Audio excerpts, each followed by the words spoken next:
आज के इस वीडियो में सामान्य ज्ञान का दूसरा भाग लेके आ रहे हैं, जहां पे हम 5000 प्रश्न कवर कर रहे हैं। यह आपके बेहतरीन किताबों का निचोड़ होगा जो आपके हाई लेवल एग्जाम्स के लिए बेहद महत्वपूर्ण होगा। अगर आप चाहते हैं इस वीडियो का PDF डाउनलोड करना तो आप इस ऐप पे जाके उसको डाउनलोड कर पाएंगे। यहाँ पर जाकर आप हिंदी और इंग्लिश दोनों भाषाओं में इसको पढ़ सकते हैं। इसके लिए डायरेक्ट लिंक वीडियो के डिस्क्रिप्शन में और पहले कमेंट बॉक्स में मिल जाएगा। इस वीडियो को लाइक करने के साथ चैनल को जरूर सब्सक्राइब करें, उसके बाद बेल आइकन दबाएं, उसमें ऑल सेलेक्ट करें इसी तरह की बेहतरीन वीडियो सबसे पहले पाने के लिए। आपको बता दें कि इसके लिए जो एक एक पार्ट अपलोड होता है उसमें से ये कुछ पार्टों को ऐड करके बनाया गया है। इसका कंबाइंड PDF भी आपको ऐप पे पेड PDF में मिल जाएगी। क्वेश्चन है कि ईस्ट इंडिया कंपनी ने जहांगीर के दरबार में सबसे पहले किसको भेजा था। देखिए होता क्या है कि जब यहाँ पे अकबर रूल कर रहा था तो लंदन में ईस्ट इंडिया कंपनी बन गई थी। इनफैक्ट आप ये कहिए कि ईस्ट इंडिया कंपनी को चार्टर मिल गया था। चार्टर मतलब कि एक कानून बनाया गया लंदन में। उस कानून के मुताबिक एक कंपनी बनाई गई जिसको अधिकार दिया गया कि ये कंपनी जाकर के भारत में व्यापार करेगी। तो ये इसको जो पावर मिला इसे चार्टर कहा गया। तो वहाँ की जो महारानी थी एलिजाबेथ, उनके द्वारा ये चार्टर दिया गया था। तो जब यहाँ पे अकबर रूल कर रहा था, अकबर मतलब कि 1556 से लेके 1605 तक, तभी लंदन में ईस्ट इंडिया कंपनी बन चुकी थी। लेकिन जब ईस्ट इंडिया कंपनी भारत आना चाहिए उस समय अकबर यहाँ से मर चुका था 1605 में। 1605 के बाद आता है जहांगीर जो कि रहता है 1627 तक। तो यहाँ पे पूछा गया है कि ईस्ट इंडिया कंपनी ने जहांगीर के दरबार में सबसे पहले किसको भेजा। अब वो ऐसा नहीं था कि कोई भी आकर के कहीं पर भी कंपनी बैठा ले, क्योंकि उस समय उनका रूल तो था नहीं। पहले उनको आके यहाँ के राजा से परमिशन लेना था। तब यहाँ पे सबसे पहले भेजा गया विलियम हॉकिंग को। विलियम हॉकिंग जहांगीर के दरबार में लगभग 2 साल तक रहे, लेकिन ये जहांगीर को अपनी कंपनी खोलने के लिए मना नहीं पाए। जब ये मना नहीं पाए तब ईस्ट इंडिया कंपनी ने एक और व्यक्ति को जहांगीर के दरबार में भेजा और इनका नाम था sir Thomas Roe. Thomas Roe आता है, जहांगीर से बात करता है और जहांगीर इसके लिए मान गया। जहांगीर से कहा गया कि हम यहाँ पे कोई कंपनी नहीं बनाएंगे, हम यहाँ पे केवल एक वेयर हाउस खोलेंगे। वेयर हाउस का मतलब ये होता है कि स्टोर, गोदाम खोलेंगे, अपना सामान ला के यहाँ पे रखेंगे, इसे हम जा के खुद बेच देंगे। बेचने के बाद जो हमको फ़ायदा मिलेगा इसमें से हम आपको टैक्स दे देंगे। जहांगीर को लगा कि इसमें कोई दिक्कत नहीं है, और देखा जाए तो वैसे भी जहांगीर का उतना ज़्यादा मन राजपाट में नहीं लगता था। जहांगीर की पत्नी ही यहाँ पे राजपाट करती थी। जहांगीर तो एक पेंटर था।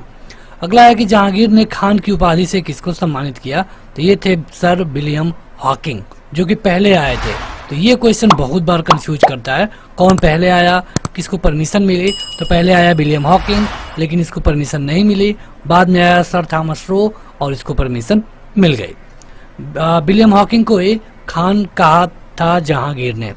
मुगल सम्राट जहांगीर ने इंग्लिश खान किसको कहा। तो यही है विलियम हॉकिंग।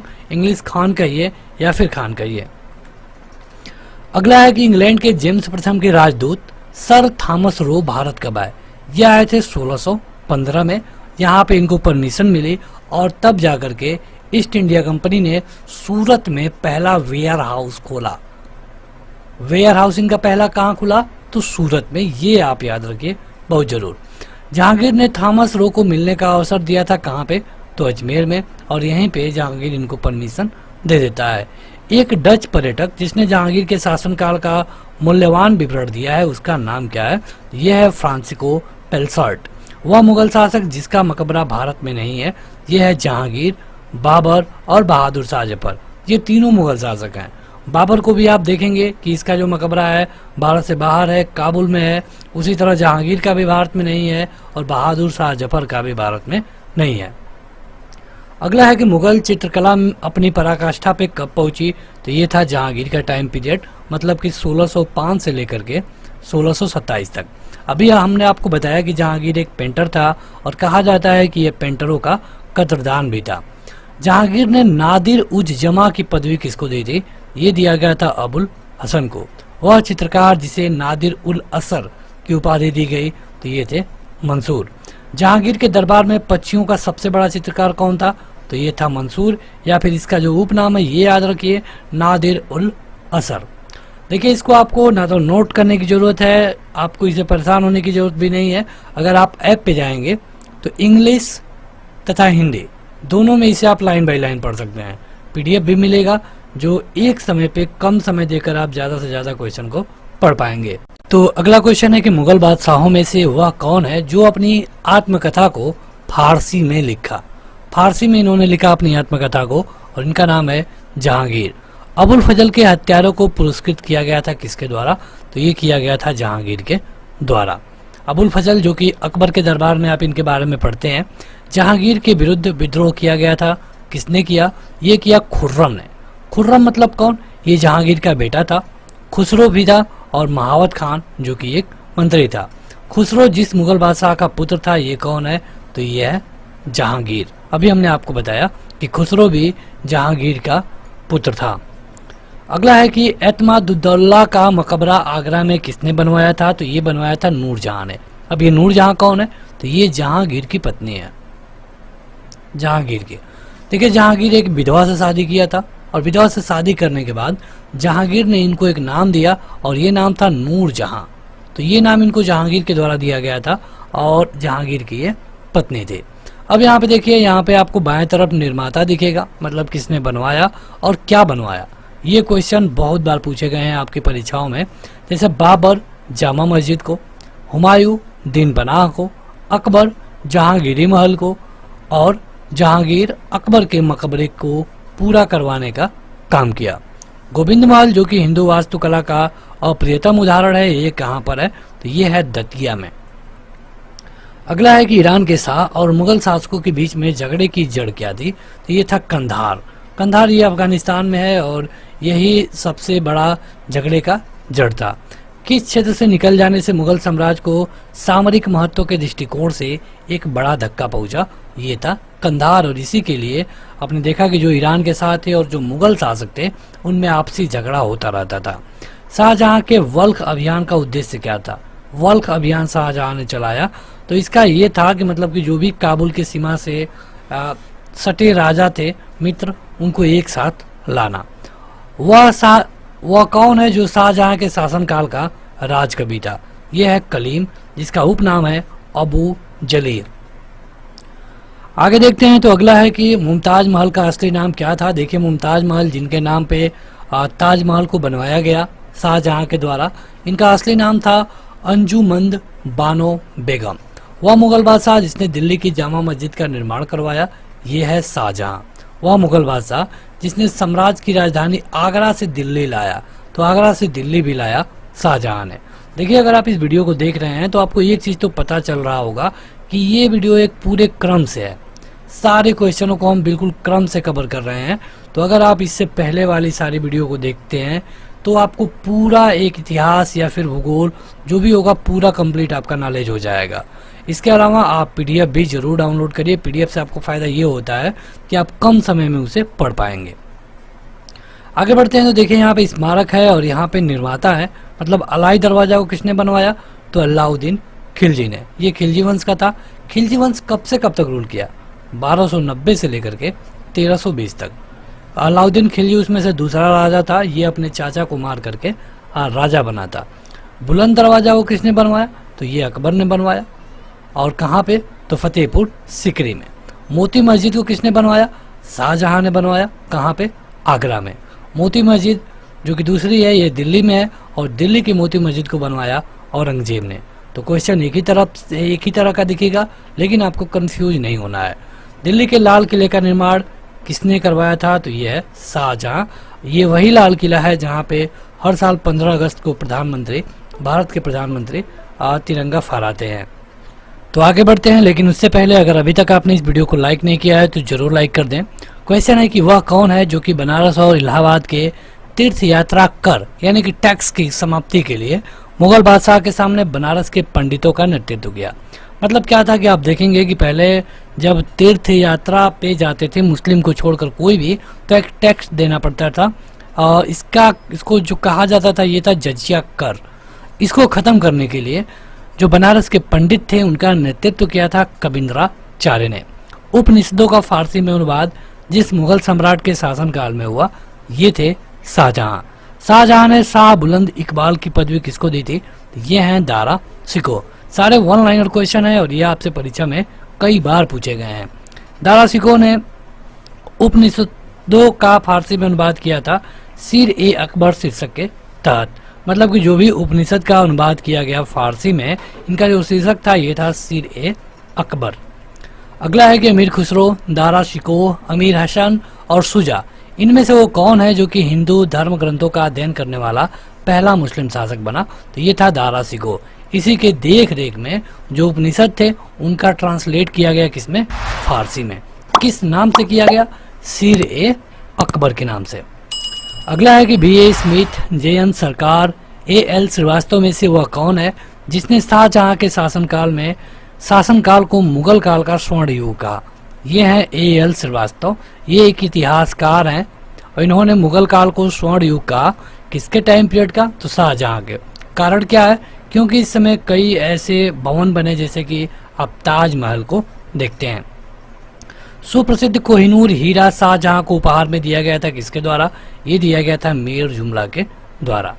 आगे बढ़ते हैं तो अगला है कि वह मुगल बादशाह जो कि बलबन के द्वारा प्रारंभ किया गया था दरबारी रिवाज सिजदा को समाप्त कर दिया।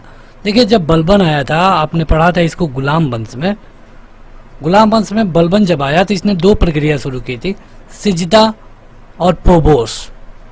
इसमें क्या था कि जो मतलब सुल्तान होता था उसके पैरों को चूमना होता था लेट करके, तो इसको समाप्त किया गया शाहजहां के द्वारा। दारा शिकोह, मुराद बख्श, शाह शुजा और औरंगजेब में से वह कौन है जो कि शाहजहां के दरबार में अधिक समय तक दक्कन का गवर्नर रहा? यह है औरंगजेब। और बाद में यही औरंगजेब अपने पिता, यानी कि इसका पिता कौन है? इसका पिता है शाहजहां को जेल खाने में डलवा दिया। वह मुगल बादशाह जो दो बार जिसका राज्याभिषेक हुआ तो ये था औरंगजेब। एक बार तो शुरू में हुआ, बाद में जब ये अपने भाइयों को हरा लिया तो उसके बाद फिर से इसने अपना राज्याभिषेक करवाया। धर्मत का युद्ध औरंगजेब और दारा शिकोह के बीच में हुआ था जिसमें औरंगजेब जीत गया। देखिए औरंगजेब और दारा शिकोह में देखेंगे तो औरंगजेब छोटा था लेकिन फिर भी ये अपने भाइयों को हरा करके राजा बना। औरंगजेब को जिंदा पीर के नाम से जानते हैं। कई बार पूछा गया है कि मुगल बादशाह में वो कौन है जिसको जिंदा पीर के नाम से जाना जाता है? तो ये है औरंगजेब। औरंगजेब ने जोधपुर के शासक जसवंत सिंह को 1658 ईस्वी में धर्मत के युद्ध में पराजित किया। ये धर्मत कहाँ पर स्थित है? तो ये है आज के मध्य प्रदेश में। मुगल शाहजादा जिसने श्रीनगर गढ़वाल में आश्रय लिया था ये है सुलेमान शिकोह। औरंगजेब का वह पुत्र जिसने विद्रोह करके राजपूतों के विरुद्ध अपने पिता की स्थिति दुर्बल कर दी, ये था अकबर। अकबर कौन? अकबर सेकेंड। ये अकबर सेकेंड है, अकबर पहला नहीं है। अगला है कि वह मुगल सेनापति जिसके साथ शिवाजी ने 1665 में पुरंदर की संधि पर हस्ताक्षर किए, ये थे राजा जयसिंह। औरंगजेब ने बीजापुर की विजय कब प्राप्त की? तो ये था 1686। औरंगजेब ने दक्षिण में जिन दो राज्यों पर विजय किया ये था बीजापुर और गोलकुंडा। देखिए औरंगजेब खुद तो दिल्ली में बैठा था लेकिन अपने सैनिकों को भेजा था कि जाके उधर विजय प्राप्त करो दक्षिण में, मतलब आज के कर्नाटका में, लेकिन वहाँ पे उसके सैनिक जीत नहीं पा रहे थे। उसको जीतने के लिए औरंगजेब उधर जाता है। इसने दोनों को जीत तो लिया, बीजापुर और गोलाकुंडा को, लेकिन वहीं पे औरंगजेब की मृत्यु भी हो जाती है। वह बादशाह जिसके सेना में सबसे अधिक हिंदू सेनापति थे तो ये है औरंगजेब। बीबी का मकबरा किसने बनवाया? तो औरंगजेब ने।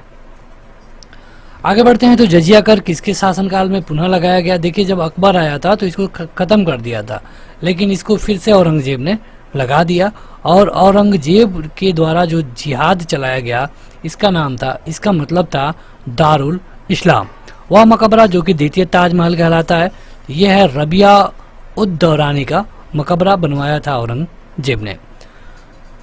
जहां आरा, रोशन आरा, गौहर आरा और मेहरुन्निसा, इनमें से वो कौन है जो कि औरंगजेब की पुत्री थी? तो ये है मेहरुन्निसा। आगे बढ़ते हैं तो अगला है कि औरंगजेब ने साहिबात उल जमानी की उपाधि प्रदान की थी किसको? तो जहां आरा को। संत रामदास को संबंधित किया गया था, किसके शासनकाल में ये थे? तो ये थे औरंगजेब के शासनकाल में। मुगल प्रशासन के दौरान जिले को जाना जाता था किस नाम से? मतलब जो जिला था उसको जिला ना करके उसको सरकार कहा जाता था। और मुगल काल में सेना का प्रधान था कौन? मीर बख्शी, मतलब सेनापति आप कह सकते हैं। वर्नियर, करेरी, मनुची और टेवनियर, इनमें से वो कौन है जो कि मुगल सेना में चिकित्सक नियुक्त किया गया था? मतलब मुगल सेना में इनमें से कौन है जो कि चिकित्सक था? ये ऑप्शन पहला, दूसरा, तीसरा और चौथा ये था मनुची, यानी कि ऑप्शन तीसरा सही है। मुगल प्रशासन में मुहतसिब कौन था? मुहतसिब होता था जो लोक आचरण अधिकारी होता था, इसको मुहतसिब बोला जाता था। मध्यकालीन भारत में मनसबदारी प्रथा खास तौर पर इसलिए चालू की गई थी ताकि वो साफ सुथरा प्रशासन लागू कर सके। देखिए मनसबदारी में क्या था कि एक भूमि दे दी जाती थी और उसके बाद से आपको कुछ सैनिक दे दिए जाते थे। आपको इसी भूमि से अनाज उगाना है इन सैनिकों की देख रेख करने के लिए, इसमें से आपको राजा को नहीं देना है। लेकिन जब युद्ध होगा कहीं पे तो आपको सैनिक भेजने पड़ेंगे। ये था मनसबदारी सिस्टम। मुगल कालीन भारत में राज्य की आय का प्रमुख स्रोत क्या था? तो ये था भूमि राजस्व, मतलब जो धरती से टैक्स मिलता था, चाहे अनाज के रूप में चाहे किसी भी रूप में, ये मुगल काल में उनकी आय का सबसे बड़ा स्रोत था। आगे बढ़ते हैं तो अगला है कि मुगल प्रशासनिक शब्दावली में माल प्रतिनिधित्व करता है। मतलब माल से क्या मतलब है? तो ये मतलब है भू राजस्व। मुगल सम्राट जिसने तंबाकू के प्रयोग पे निषेध लगा दिया, मतलब तंबाकू का प्रयोग बंद कर दिया, ये था जहांगीर। देखिए इनका टाइम पीरियड बहुत ज़्यादा महत्वपूर्ण है, वो आप याद रखिएगा। मुगल प्रशासन में मदद ए मास ये क्या है? तो जो विद्वान होते थे उनको जो भूमि दी जाती थी जो कि राजस्व मुक्त होती थी, मतलब कि उसके लिए विद्वानों को टैक्स नहीं देना है, ये था मदद ए मास। वह जिसने राम सीता की आकृति और रामसीय देवनागरी लेख में युक्त कुछ सिक्के चलाए, तो ये था अकबर। देखिए यहाँ पे मुगल में जो मनसबदारी व्यवस्था थी उसमें क्या होता था ये यहाँ पे लिखा गया है। इसमें होता क्या था कि जात एवं सवार पद प्रदान किए जाते थे और ये जो मनसबदार थे अनुवांशिक नहीं थे। मतलब ऐसा नहीं है कि एक व्यक्ति हो गया तो उसका बेटा भी वही मनसबदार होगा, ऐसा नहीं था। मनसबदार को 3 श्रेणियों में बांटा गया था और इसमें कुल मिलाकर 33 वर्ग थे। इसमें मशरूत अथवा शर्त पद प्राप्त होते थे, मतलब इस शर्त के साथ, मतलब कि आप ऐसा करेंगे तभी आपको मिलेगा, अगर आपसे इसमें कहीं चूक होती है तो आपसे ये पद ले लिया जाएगा।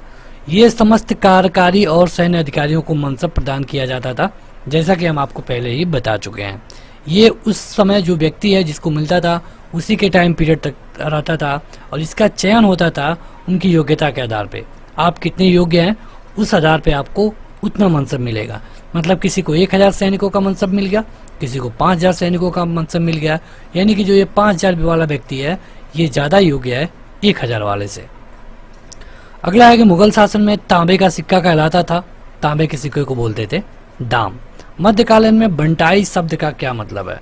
देखिए बटाई आज भी आपको सुनने को मिलता होगा अगर आप गांव से हैं तो। मतलब होता क्या है कि अगर आप कोई खेत है, आप इसमें अनाज बो रहे हैं, इसमें जो भी निकलेगा आपको प्रति बीघा 20 किलो देना है, तो ये बटाई वाला तरीका होता है। इसे हम बटाई बोलते हैं। तो ये लगान, उस समय का जो टैक्स लगता था उसको लगाने का एक तरीका था। मुगल चित्रकला के विषय क्या थे? मतलब जो उस समय चित्रकला होती थी, आपने देखा कि जहांगीर के समय पे सबसे ज़्यादा चित्रकला हुई है। तो इस समय युद्ध के चित्र बनते थे, पशु पक्षी के, प्राकृतिक दृश्य बनते थे और दरबारों का चित्रण होता था। क्वेश्चन है कि चित्रकला की मुगल शैली का प्रारंभ किसने किया था? मतलब कि जो एक मुगल शैली आती है, ये चित्रकला की एक शैली है। जैसे कि आप कई तरह की शैलियों के बारे में पढ़ते हैं, तो चित्रकला की जो एक मुगल शैली है इसका स्टार्टिंग किसने किया था? तो ये किया गया था हुमायूं के द्वारा। देखिए अब हुमायूं कौन था? तो भारत में अगर हम बात करें मुगल वंश की तो सबसे पहला राजा है बाबर। बाबर भारत में आता है 1526 में और 1530 में इसकी मृत्यु हो जाती है।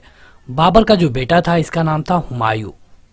हुमायूं जब बाबर की मृत्यु हो जाती है 1530 में, तो इसी समय राजा बना दिया जाता है और रूल करता है 1540 तक। इसके बाद 1555 से लेके 1556 तक। अब आप देखेंगे कि इन करीब करीब 15 सालों तक गैप रहा, मतलब कि हुमायूं भारत में राजा नहीं रहा। ऐसा क्यों हुआ? तो हुमायूं जब रूल कर रहा था तो इसने 1539 और 40 2 युद्ध लड़े। किसके खिलाफ? शेर शाह सूरी के खिलाफ। शेर शाह सूरी कहाँ से था? तो ये अफगान राजा था, अफगान राजा था, और ये रूल कर रहा था कहाँ पे? सासाराम बिहार में, सासाराम बिहार में रूल कर रहा था। इससे 2 बार टकराता है हुमायूं, 1539 और 1540, और दोनों बार हुमायूं हार गया। जब हुमायूं इंडिया में 2 बार हार गया तो हुमायूं इंडिया को छोड़ करके 1540 में भाग गया। जब यहाँ से हुमायूं भाग गया तो उसी दौरान 1542 में अकबर का जन्म हुआ, जो कि हुमायूं का बेटा था। अब छोड़िए जब अकबर के जन्म के बारे में, जब यहाँ पे उसके बाद इस 15 सालों में सूरी वंश चला भारत में, जो दिल्ली की गद्दी थी। लेकिन 15 साल के बाद जब शेर शाह सूरी की मृत्यु हो गई, इसके जो बेटे, उसके बेटे, जब लोग कमजोर राजा थे, उनको देख करके हुमायूं फिर भारत में वापस आता है और उसे हरा करके फिर से यहाँ पे 1 साल तक राजा रहा। दुर्भाग्य से उसी 1 साल के दौरान हुमायूं की फिर से मृत्यु हो गई। उस समय तक अकबर लगभग 14 साल का हो चुका था, क्योंकि अकबर का जन्म 1542 में हुआ और ये 1556 था। लगभग 14 साल की उम्र का अकबर हो गया था और इसे राजा बना दिया गया। तो ये था हुमायूं, जो कि मुगल शैली का प्रारंभ करने के लिए जिसको जाना जाता है। अगला है कि दास्तान ए अमीर हमजा, इसका चित्रांकन किसने किया है? तो ये है अब्दुल समद के द्वारा। प्रसिद्ध जहांगीरी चित्रकार थे। देखिए जहांगीरी चित्रकार कहने का क्या मतलब है कि मुगल वंश में एक ऐसा राजा था जिसका नाम था जहांगीर, जो कि अकबर का बेटा था। अगर हम जहांगीर के बारे में बात करें तो जहांगीर रूल किया था 1605 से लेकर के 1627 तक। ये एक ऐसा राजा था जो कि खुद एक पेंटर था और एक पेंटरों का बड़ा कदरदान था। मतलब कि जो भी पेंटर इसके दरबार में आते थे उनकी बड़ी इज्जत होती थी। तो उस समय के जो चित्रकार थे उनका नाम है अबुल हसन, उस्ताद मशहूर फारूक बेग, बिशनदास, अकारिजा, मोहम्मद नादिर, मोहम्मद गुराद, मनोहर, माधव तथा गोवर्धन, कई सारे थे। मुगल चित्रकला में उन्नति की, तो मुगल चित्रकला सबसे ज्यादा उन्नति की जहांगीर के शासनकाल में। देखिए मुगल से 2 चीजें याद रखें। अगर चित्रकला की बात आएगी तो सबसे ज्यादा इसमें मतलब काम हुआ जहांगीर के टाइम पीरियड पे। लेकिन अगर स्थापत्य कला की बात आएगी, जैसे कि निर्माण की बात, तो सबसे ज्यादा हुआ शाहजहां के टाइम पीरियड पे। जैसे कि आप ताजमहल देखते हैं, ये भी शाहजहां के द्वारा ही बनवाया गया था। आगे बढ़ते हैं तो अगला है कि पहाड़ी school, Rajput school, Mughal school और कांगड़ा स्कूल विभिन्न शैलियों को प्रदर्शित करते हैं। मतलब यहाँ पे इनके बनावट में जो शैलियां अपनाई गई हैं ये है चित्रकला की। ये चित्रकला की कई सारी शैलियां हैं। किशनगढ़ शैली किस कला के लिए प्रसिद्ध है? तो किशनगढ़ भी एक चित्रकला की शैली है। वह एक संगीत वाद्य बताइए जिसे बजाने में औरंगजेब दक्ष था या फिर माहिर था, उसको औरंगजेब को अच्छे से आता था। यह है बीड़ा। अगला है कि प्रातः काल में गाया जाने वाला जो राग होता है उसे क्या कहते हैं? तो ये होता है तोड़ी। आगे बढ़ते हैं तो अगला है कि तानसेन, बैजू बावरा और गोपाल नायक जैसे संगीतज्ञों ने स्वामी हरिदास से प्रशिक्षण प्राप्त किया।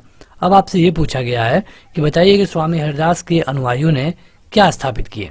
तो स्वामी हरिदास के अनुयायियों द्वारा बनाया गया था संगीत अर्चना केंद्र और इनकी संख्या थी 5।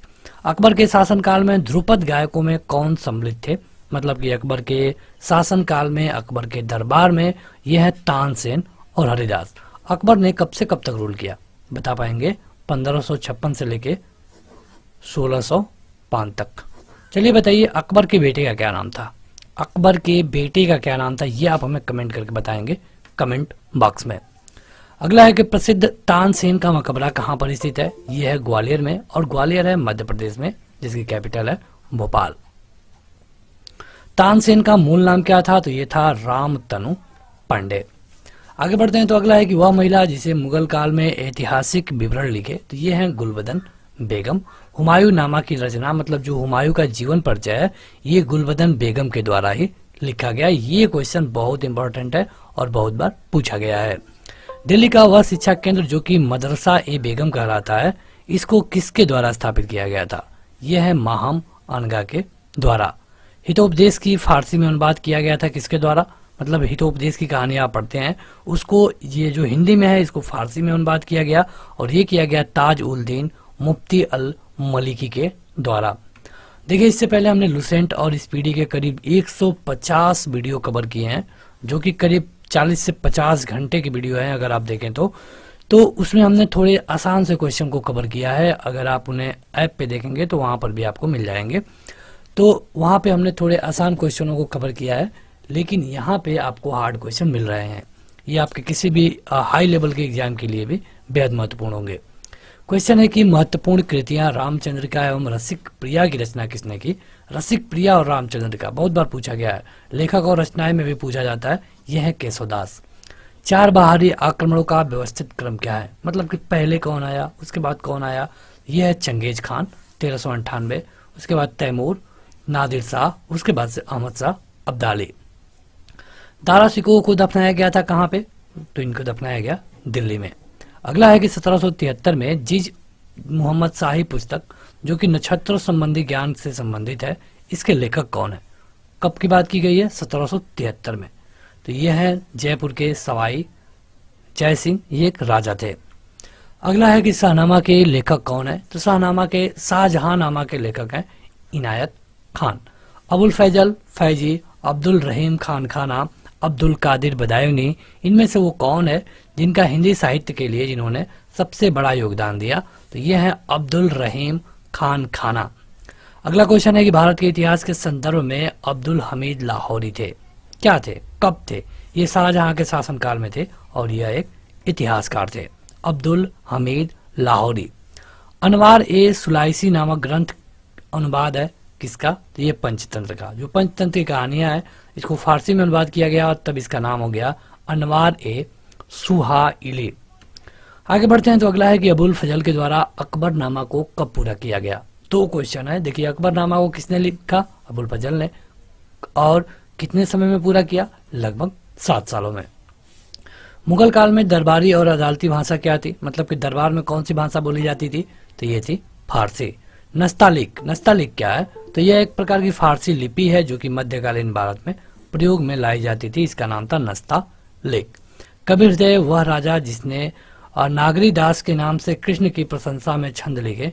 इनका नाम था राजा सावंत सिंह।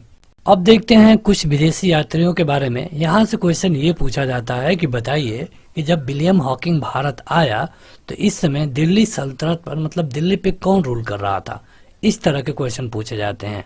इसके अलावा उनका डेट भी पूछा जाता है। तो चलिए दोनों देख लेते हैं। जैसे कि यहाँ पे आप देखेंगे तो जो विलियम हॉकिंग आया था, जो कि ईस्ट इंडिया कंपनी की परमिशन मांगना चाहता था, यह आया था जहांगीर के टाइम पीरियड पे। जहांगीर मतलब कि 1605 से लेकर के 1627 तक। इसके पहले जो विलियम फिंच आया था अकबर के समय, शाहजहां के समय टेवर्नियर आया था और औरंगजेब के समय मनूची आया था। इनका नाम याद रखिए। हॉकिंग आया था 1606 से लेके 1608 से लेके 1611 तक। मतलब कि यहाँ पे 1608 में आया, परमिशन मांगा, नहीं मिला, लेकिन ये 2 साल तक यहाँ पे रह गया। टॉमस रो ये 1615 में आया, 1619 तक रहा। मनूची ये 1653 में आया, 1708 तक रहा। और राल्फ फ्रेंच ये 1585 में आया और 1586 तक रहा। अब देखते हैं कुछ महत्वपूर्ण युद्धों को। तो ये है दोराह का युद्ध, ये हुआ था 1531 में। चौसा का युद्ध 1539 में। कन्नौज का युद्ध 1540 में। सामूगढ़ का युद्ध 1658 में और तराइन का द्वितीय युद्ध 1192 में।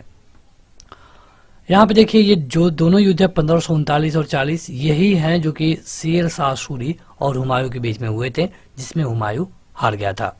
औरंगजेब की मृत्यु हुई 1707 में। पानीपत का तीसरा युद्ध हुआ 1761 में। बिलग्राम का युद्ध हुआ 1540 में।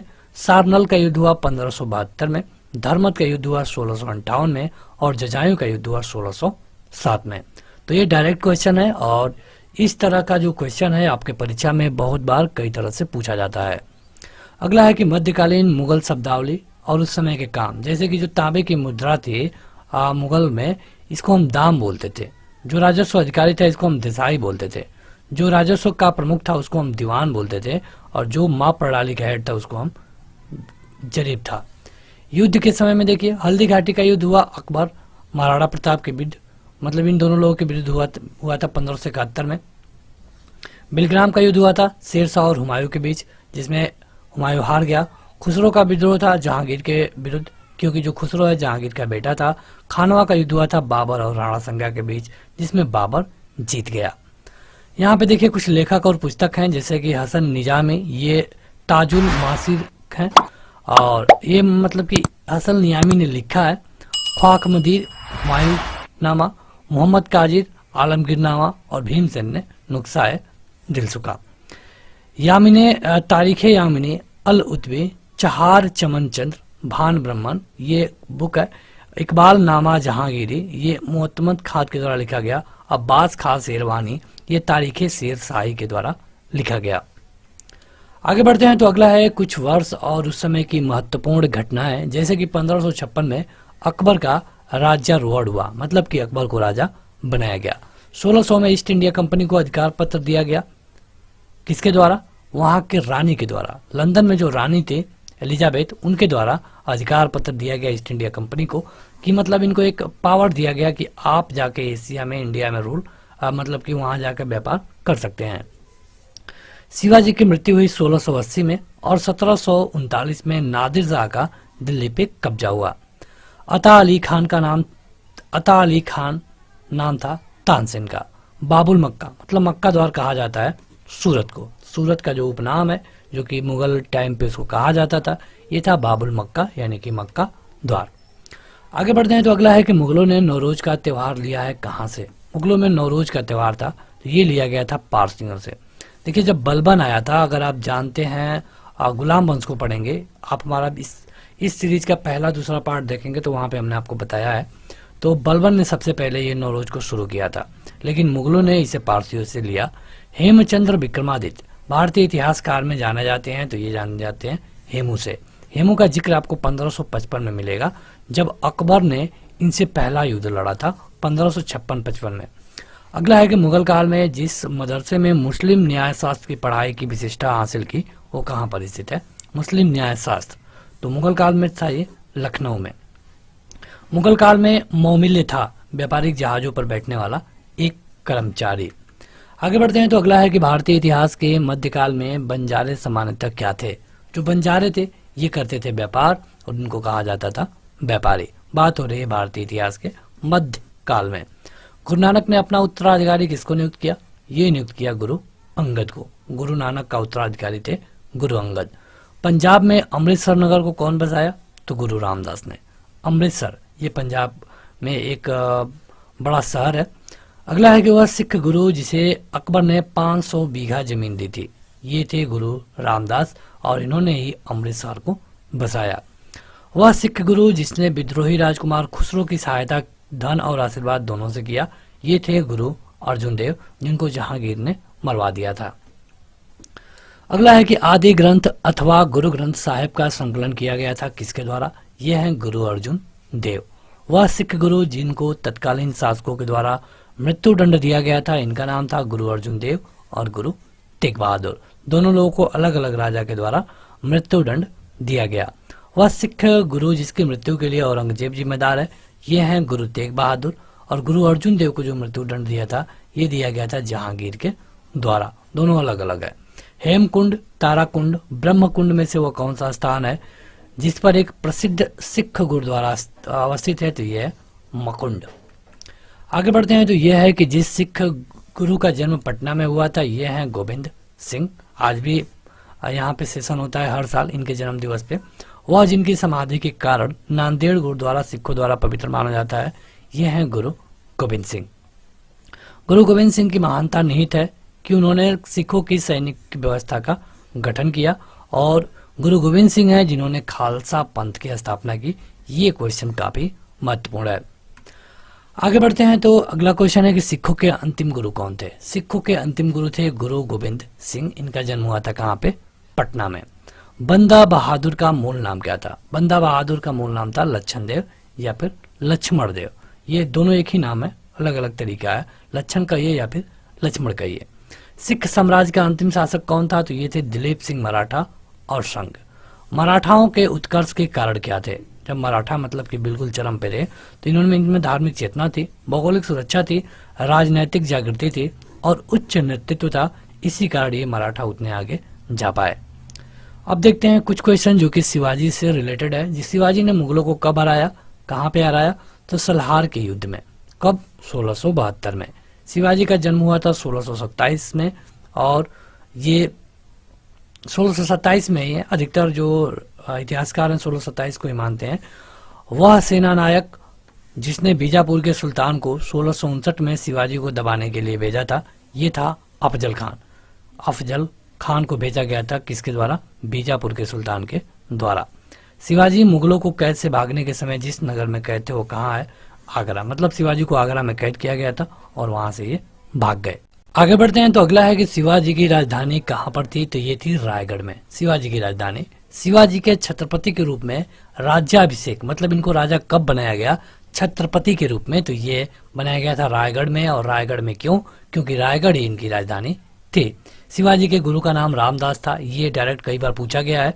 और शिवाजी के समय पे एक अष्ट प्रधान होती थी, ये इसी के बारे में पूछा गया है कि ये कब होती थी? तो ये मराठा प्रशासन में होती थी अष्ट प्रधान, जो कि एक मंत्री परिषद था जिसमें कई मंत्री होते थे। 8 लोग, बेसिकली 8 लोग होते थे इसमें। अगला है कि शिवाजी के अष्ट प्रधान का जो सदस्य विदेशी मामलों की देखरेख करता था वह था सुमंत।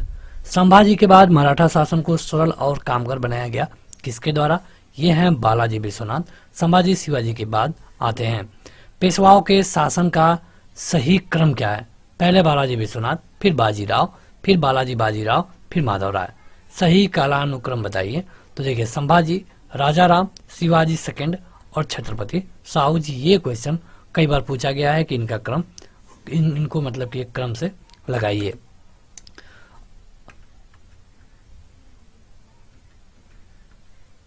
आगे बढ़ते हैं तो अगला है कि औरंगजेब की मृत्यु के समय मराठा नेतृत्व किसके हाथों में था? तो ये था ताराबाई के। जब औरंगजेब की मृत्यु हुई तब मराठा का जो लीडर थी ये थी ताराबाई।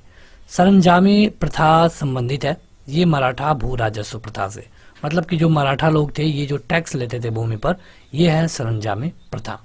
एक इतिहासकार ने पानीपत की तीसरी लड़ाई को स्वयं देखा, वो कौन था? तो ये है काशीराज पंडित। यहाँ से क्वेश्चन है, आप कमेंट करके बताइए। पानीपत की देखिए, पहली लड़ाई को हम बता देते हैं, बाकी 2 को आप बताइएगा। पहली लड़ाई हुई थी 1526 में। आपके लिए यहाँ पे 2 क्वेश्चन है, पानीपत की दूसरी लड़ाई और पानीपत की तीसरी लड़ाई, ये कब हुई? इनका आपको उत्तर कमेंट करके बताना है कमेंट बॉक्स में। अगर आप ये सीरीज पूरा देख रहे हैं तो आप इनका उत्तर जरूर कमेंट करके बता पाएंगे। मराठा साम्राज्य पेशवा की अध्यक्षता में एक परिसंघ बन गया था, कब? ये बना था 1750 में। आगे बढ़ते हैं तो अगला है कि अहमद शाह अब्दाली ने भारत पर आक्रमण और पानीपत की तीसरी लड़ाई लड़ने का तात्कालिक कारण क्या था? अहमद शाह अब्दाली आया था पानीपत की तीसरी लड़ाई के समय पे, तो वो मराठों के द्वारा लाहौर से अपने वायसराय तैमूर शासन के निष्कासन का बदला लेना चाहता था। दरअसल हुआ क्या कि लाहौर में एक तैमूर शासक शाह था जिसको मराठाओं ने यहाँ से भगा दिया।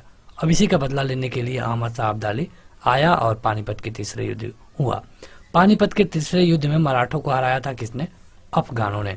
पानीपत का तीसरा युद्ध लड़ा गया था, एक तरफ था अहमद शाह अब्दाली और दूसरी तरफ था को मराठा। ये 14 जनवरी 1761 में हुआ था और यही हमने आपसे पूछा था क्वेश्चन में। अगला क्वेश्चन है कि मुगल काल में राजा बनाने वाले थे, मुगल काल में राजा बनाने वाले थे, ये हैं हुसैन अली और अब्दुल्ला। औरंगजेब की 707 ईस्वी में मृत्यु होने के बाद कौन सत्ता संभाला? यह है बहादुर शाह प्रथम। मुगल सम्राट जहांगीर शाह के शासन के समय पूर्व अंत का कारण क्या था? यहाँ पे जहांगीर शाह के शासनकाल की बात की गई है, तो ये अपने एक युद्ध में अपने भतीजे के द्वारा ही हार गए। और यही था कि अगर आप देखेंगे तो औरंगजेब के बाद कोई भी ऐसा राजा नहीं हुआ मुगल में जो कि एक अच्छा राजा हो, जो ज़्यादा पावरफुल हो, और ये लोग अपने में ही लड़ते रह गए और यही कारण था कि मुगल वंश का नाश हो गया। वह मुगल सम्राट जिसने अंग्रेजों को बंगाल से शुल्क मुक्त व्यापार की सुविधा प्रदान की, ये था फारुखसियार। मतलब कि देखिए, जब अंग्रेज यहाँ पे आए तो ये पहले जो इलाके इनके क्षेत्र में थे वहाँ पे टैक्स लेते थे, बाकी जगह ये पूरा फैल नहीं पाए थे।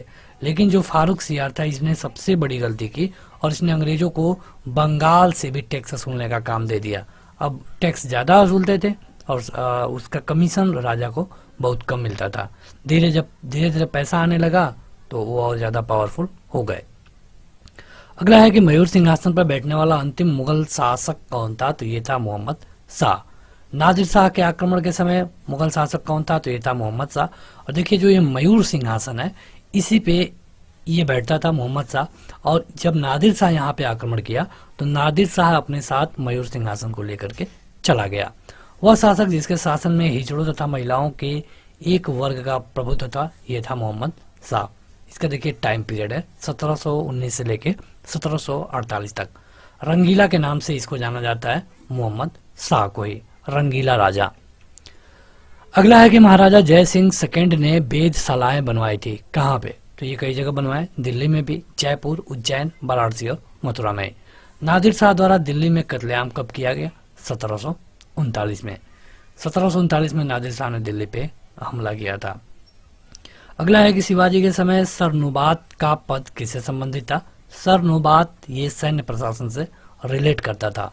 वह मुगल बादशाह जिसको वजीर गाजिउद्दीन ने दिल्ली में दाखिल नहीं होने दिया, इसका नाम था शाह आलम द्वितीय। अगला क्वेश्चन है कि अंतिम मुगल सम्राट बहादुर शाह था, जिसके पिता का नाम क्या था? बहादुर शाह। बहादुर शाह के पिता का नाम था अकबर शाह। ये वो वाला अकबर नहीं है, ये अकबर सेकेंड है। अवध का प्रथम नवाब था सदात खान। हैदराबाद के स्वतंत्र राज्य के संस्थापक थे चिक्किलिच खान। दिल्ली में स्थित खगोलीय वेधशाला, जिसे जंतर मंतर भी कहते हैं, ये किसके द्वारा बनवाई गई? ये है जय सिंह द्वितीय के द्वारा बनवाया गया, जिसको हम जंतर मंतर कहते हैं, ये दिल्ली में है। मोडी लिपि का प्रयोग किया जाता था मराठों में, मोडी लिपि। भारतीय विधान परिषद को बजट पे बहस करने की शक्ति कब प्रदान की गई? देखिए होता क्या है कि जब यहाँ पे ईस्ट इंडिया कंपनी रूल करने आई 1613 के आसपास, तब ये एक व्यापारी कंपनी थी, केवल यहाँ पे व्यापार कर रही थी। बाद में जब ये एक के बाद एक युद्ध जीतते गए, तब यहाँ पे ये राजा बन के उभरे। जब ये राजा बन गए, जब यहाँ पे ये रूल करने लगे, तो कुछ दिन के बाद ईस्ट इंडिया कंपनी को हटा दिया गया था। कारण ये था 1857 की क्रांति। 1857 की क्रांति के बाद ये निर्णय लिया गया कि अब ईस्ट इंडिया कंपनी भारत में रूल नहीं करेगी। ईस्ट इंडिया कंपनी को हटा करके ब्रिटेन की संसद को सीधे पावर दिया गया। मतलब कि ये हुआ कि जो भी कानून बनेगा ब्रिटेन की संसद में बनेगा, और उस कानून को यहाँ पे पारित, मतलब कि जमीन पे उतारा जाएगा।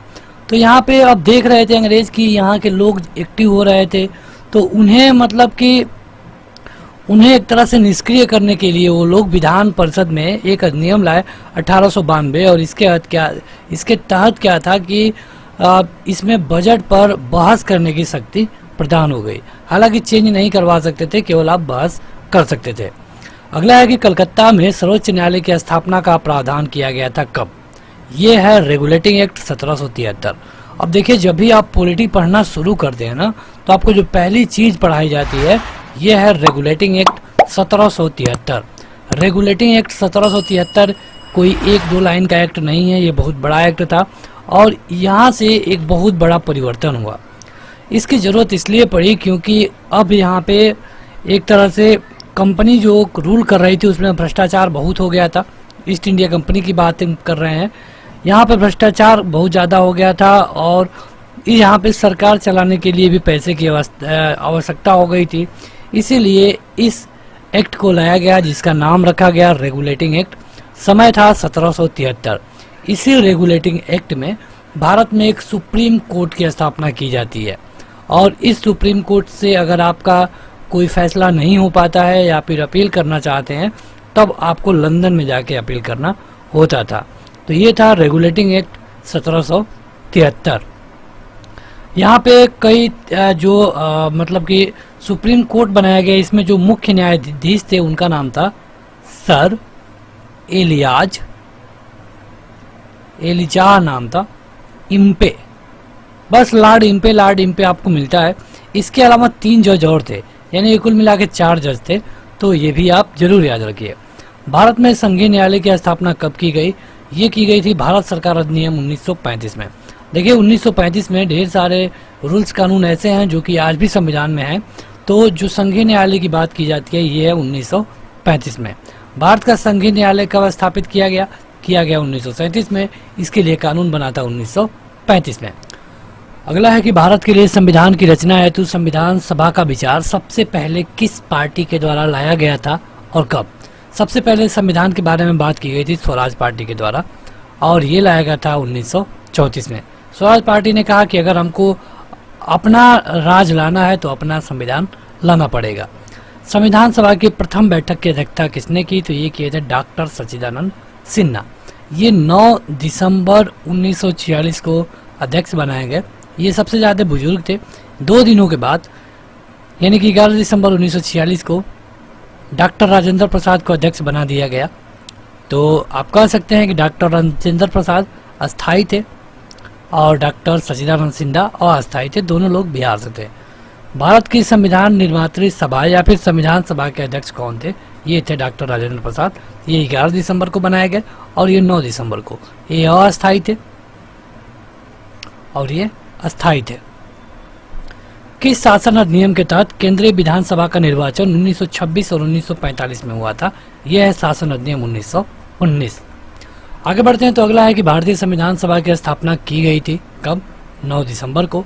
डॉक्टर सच्चिदानंद सिन्हा को पहला अस्थायी अध्यक्ष बनाया गया। भारत की संविधान सभा का प्रथम अधिवेशन कब हुआ? ये हुआ था 9 दिसंबर को ही। दूसरा अधिवेशन 11 दिसंबर को होता है। भारत को संविधान देने का प्रस्ताव संविधान सभा के द्वारा पारित किया गया था कब? ये किया गया था 22 जनवरी 1947 को। ये सारे क्वेश्चन जो आप दिख रहे हैं आपको, ये आपके छोटे लेवल के एग्जाम में भी पूछे जाते हैं। सारे बहुत महत्वपूर्ण है। अगर आप चाहें तो PDF डाउनलोड कर सकते हैं। ऐप पे जाके ऐप का लिंक वीडियो के डिस्क्रिप्शन में मिल जाएगा। संविधान सभा में उद्देश्य प्रस्ताव या फिर प्रस्तावना प्रस्तुत किया गया था किसके द्वारा? जिसमें कहा गया है कि we the people of India, मतलब कि हम भारत के लोग, भारत को एक, इस तरह का जो प्रस्तावना है ये पंडित जवाहरलाल नेहरू के द्वारा प्रस्तावित किया गया था, लाया गया था। यहाँ पे आपके सामने कुछ कथन है, अब देखना है कि इनमें से कौन सही है कौन गलत। पंडित नेहरू के उद्देश्य प्रस्ताव का, जो कि संविधान सभा के द्वारा स्वीकार किया गया था, संविधान के निर्माण पे असर पड़ा। बिल्कुल था। बात हो रही है प्रस्तावना की। उद्देशिका बहुत महत्वपूर्ण उद्देश्यों की पूर्ति करती है, इसीलिए तो लाया गया था। संविधान को भारत के लोगों ने आदेशित किया है। हाँ, उसमें कहा गया है कि हम भारत के लोग भारत को, तो यानी कि संविधान को भारत के लोग आदेश दे रहे हैं। भारतीय संविधान को बनाने हेतु भारतीय संविधान सभा के कुल कितने अधिवेशन हुए थे? तो ये हुए थे 12। टाइम लगा था 2 साल 11 माह 18 दिन का। अगला है कि सही सुमेलन इस प्रकार है। जो सही सुमेलित है यहाँ पे, संविधान सभा के पहले उपाध्यक्ष कौन थे? HC मुखर्जी। प्रारूप समिति के मूलतः एक मात्र नेता कांग्रेसी कौन थे? KM मुंशी। राजस्थान की रियासतों के लिए कौन प्रतिनिधित्व कर रहे थे? BT कृष्णमाचारी। और संघ संविधान की समिति के अध्यक्ष कौन थे? पंडित जवाहरलाल नेहरू। तो ये सारे सही हैं। यहाँ पे आपको जो भी दिया गया सब सही है। संविधान सभा की प्रांतीय संविधान समिति के अध्यक्ष कौन थे? तो ये थे सरदार पटेल। भारतीय संविधान सभा की प्रारूप समिति के अध्यक्ष कौन थे? तो डॉक्टर भीमराव अंबेडकर। अभी हमने आपको ये चीज पीछे बताया है। आगे बढ़ते हैं तो अगला है कि संविधान सभा के द्वारा स्थापित मौलिक अधिकारों और अल्पसंख्यकों हेतु सलाहकार समिति के अध्यक्ष कौन थे? ये थे सरदार वल्लभ भाई पटेल, जिनकी भारत में एक सबसे बड़ी मूर्ति लगी है। क्या आप बता पाएंगे कि उस मूर्ति की ऊंचाई कितनी है? ये आपके लिए क्वेश्चन है, कमेंट करके बताइएगा। गुजरात में लगी है, लेकिन आप बताइए कि इसकी ऊंचाई कितनी है। अगला है कि डॉक्टर भीमराव अंबेडकर की अध्यक्षता में संविधान सभा की प्रारूप समिति में अन्य कितने सदस्य थे? कुल थे 7, लेकिन भीमराव अंबेडकर को छोड़ दें तो हो जाएंगे 6। संविधान सभा ने डॉक्टर भीमराव अंबेडकर की अध्यक्षता में प्रारूप समिति का गठन किया था कब? ये किया था 29 अगस्त 1947 को। अगला है कि भारतीय संविधान के निर्माण के समय संवैधानिक सलाहकार कौन थे? तो ये थे डॉक्टर भीमराव अंबेडकर। बात हो रही है एक तरह से कानून मंत्री आप कह सकते हैं। अगला है कि भारतीय संविधान का प्रथम प्रारूप तैयार किया गया था किसके द्वारा? तो डॉक्टर भीमराव अंबेडकर के द्वारा। भारतीय संविधान सभा ने राष्ट्रीय ध्वज को सबसे पहले स्वीकार किया था कब? ये काफी महत्वपूर्ण है, यह है 22 जुलाई 1947 को। संविधान निर्मात्री परिषद में झंडा समिति के अध्यक्ष कौन थे? ये थे डॉक्टर राजेंद्र प्रसाद। कई तरह की समितियां बनी थी, सबके अलग अलग अध्यक्ष होते थे। भारत का संविधान पूर्ण रूप से तैयार हो गया 26 नवंबर 1949 को, और कुछ जो कानून थे उसी दिन लागू कर दिए गए, लेकिन बाकी कानूनों को 26 जनवरी 1950 को लागू किया गया। भारतीय संविधान लागू हुआ था 26 जनवरी 1950 को। आगे बढ़ते हैं तो देखिए यहाँ पे कुछ इस तरह क्वेश्चन आपसे परीक्षा में पूछा जाता है सुमेलित करने के लिए, लेकिन यहाँ पे जो दिया गया है ये पूरी तरह से सुमेलित है। जैसे कि नियंत्रण परिषद की स्थापना कब हुई? ये की गई पिट्स एक्ट 1784 में। सर्वोच्च न्यायालय की स्थापना कब की गई? ये की गई 1773 के एक्ट में। इंग्लिश मिशनरियों को भारत आने के लिए पावर कब दिया गया? तो 1813 के चार्टर अधिनियम में। गवर्नर जनरल की परिषद कब बनाई गई? तो ये बनाई गई चार्टर अधिनियम 1833 में। तो ये सारे यहाँ पे जो दिख रहा है ये ऑलरेडी सुमेलित है। परीक्षा में इसी को आपसे सुमेलित करने के लिए पूछा जाता है। अगला है कि भारत में अंग्रेजी शिक्षा की नींव निम्नलिखित एक्ट के द्वारा पड़ी थी। अब देखिए यहाँ पे जो अंग्रेजी शिक्षा पड़ी, अंग्रेजी मिशनरी आए थे, ये आए थे 1813 में, और कमेटी ऑफ पब्लिक ट्रांसैक्शन बनाया गया था 1823 में। ये सब सही है। आगे बढ़ते हैं। अब ऑनलाइन क्वेश्चन है कि 1919 के भारत शासन अधिनियम की प्रमुख विशेषताएं क्या हैं? यहाँ पे प्रांतों की कार्यकारिणी सरकार में दैत शासन की व्यवस्था की गई थी। देखिए 2 एक्ट हैं जो कि बहुत बार पूछे जाते हैं, 1909 और 1919। 1919 में जो अधिनियम लाया गया तो यहाँ पे 2 लेयर पे सरकार की व्यवस्था की गई। जैसे कि आज होता है, एक होता है राज्य स्तर पे और एक होता है स्टेट लेवल पे। तो इसी तरह का सिस्टम लगाया गया 1919 में। वैसे अंग्रेज 1909 से ही सबको अलग अलग बांटना शुरू कर दिए थे। दलितों के लिए अलग, मुस्लिमों के लिए अलग, सिखों के लिए अलग, जो बाकी रह गए उनको 1919 में वो बांट दिए। अगला है कि ब्रिटिश संसद ने चाय और चीन के साथ व्यापार को छोड़कर ईस्ट इंडिया कंपनी के भारत के साथ व्यापारिक एकाधिकार को समाप्त कर दिया। किस एक्ट के द्वारा? ये था 1813 के चार्टर अधिनियम के द्वारा। मतलब क्या था कि जो ईस्ट इंडिया कंपनी थी अभी भारत में रूल नहीं करेगी, ये काम करेगी केवल चीन के साथ और चाय के साथ। भारतीय विधान पालिका प्रथम बार द्विसदनात्मक कब हुई? ये हुई थी 1913 के एक्ट में। अभी हमने आपको यहाँ पे बताया है। देखिए आप में से कई सारे लोगों को मतलब कई क्वेश्चन नहीं समझ में आ रहे होंगे। कारण ये है कि यहाँ पे हाई लेवल के क्वेश्चन कवर किए गए हैं। अगर आप इनमें से आसान क्वेश्चन देखना चाहते हैं तो आप हमारे प्लेलिस्ट में या फिर एप्लीकेशन पे जा करके लुसेंट और स्पीडी की सीरीज देख सकते हैं। उसमें थोड़े आसान क्वेश्चन हैं, लेकिन ये आपके थोड़े हाई लेवल के क्वेश्चन लिए गए हैं ताकि आपका कोई भी क्वेश्चन बाहर से ना हो। राष्ट्रपति की अध्यादेश निर्गत करने की शक्ति कहाँ से प्रेरित है? मतलब कि हमारे जो राष्ट्रपति हैं उनको अध्यादेश का पावर मिलता है। अध्यादेश क्या होता है? ऑर्डिनेंस क्या होता है? देखिए अध्यादेश का मतलब ये होता है कि देखिए हमारे यहाँ संसद में कोई कानून बनता है, मतलब कि लोकसभा में बनेगा, फिर उसे भेजा जाएगा राज्यसभा में, फिर जब यहाँ से पास हो जाएगा तो प्रेसिडेंट के पास जाएगा, तीनों जगह से जब पास हो जाएगा तब वो बन जाता है कानून। और यहाँ पे जो संसद का सेशन है साल भर में केवल 2 ही बार होता है। अब चाहे आप जब करा लीजिए, 12 महीने में केवल 2 बार, तो ये 6-6 महीने पे होता है। लेकिन आप ये मानिए कि अगर ये जनवरी में सेशन हो रहा था और सेशन खत्म हो गया 15 जनवरी को, 15 जनवरी के बाद 17 जनवरी को कुछ ऐसा मामला बनता है जिस पे कानून बनाना बहुत ज़्यादा ज़रूरी है, कोई मामला वैसा बन गया, अब इसके लिए तुरंत सेशन बुलाया नहीं जा सकता, या फिर बुलाया जा सकता है तो बहुत अफरा तफरी का माहौल बनेगा। तो इसको ख़त्म करने के लिए अध्यादेश का नियम बनाया गया कि मतलब कि प्रेसिडेंट को लगेगा कि इस पे कानून बनाना ज़रूरी है तो उसको कानून बना देंगे, लोकसभा और राज्यसभा की ज़रूरत नहीं पड़ेगी। लेकिन ऐसा कब तक होगा? तो 6 महीने तक। जब अगली बार सेशन बैठेगा, मतलब कि संसद बैठेगी, तब संसद को इसको पास करना ज़रूरी है। अगर संसद इसको पास नहीं करती है तो ये अध्यादेश ऑटोमेटिक फेल हो जाएगा।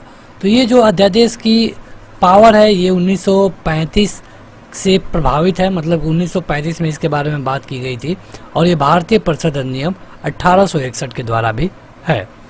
भारतवासियों को अपने देश के प्रशासन में कुछ हिस्सा लेना संभव बनाया गया कब? तो 1833 में। ये था एक चार्टर एक्ट। भारत के संविधान में केंद्र और राज्यों के बीच किया गया शक्तियों का विभाजन आधारित है, तो ये होता है 1935 के एक्ट के द्वारा। मतलब कि राज्य के पास कितना पावर होगा, सेंटर के पास कितना पावर होगा, ये पता लगाया जाता है 1935 के कानून से, और 1935 के कानून को सभी लोग मानते हैं। अगला है कि एक संघीय व्यवस्था और केंद्र में दैत शासन भारत में लागू किया गया था कब? तो 1935 के अधिनियम के द्वारा। अब देखिए आपको लग रहा होगा कि हमारा संविधान तो 1950 में बना, 1935 क्या है? 1935 में कुछ कानून बनाए गए थे। जब हमारा संविधान फिर 1950 में बन रहा था तो 1935 के कुछ कानूनों को हूबहू ले लिया गया। अब जब उनको ले लिया गया तो आज भी हम उनको 1935 वाला कानून कह रहे हैं।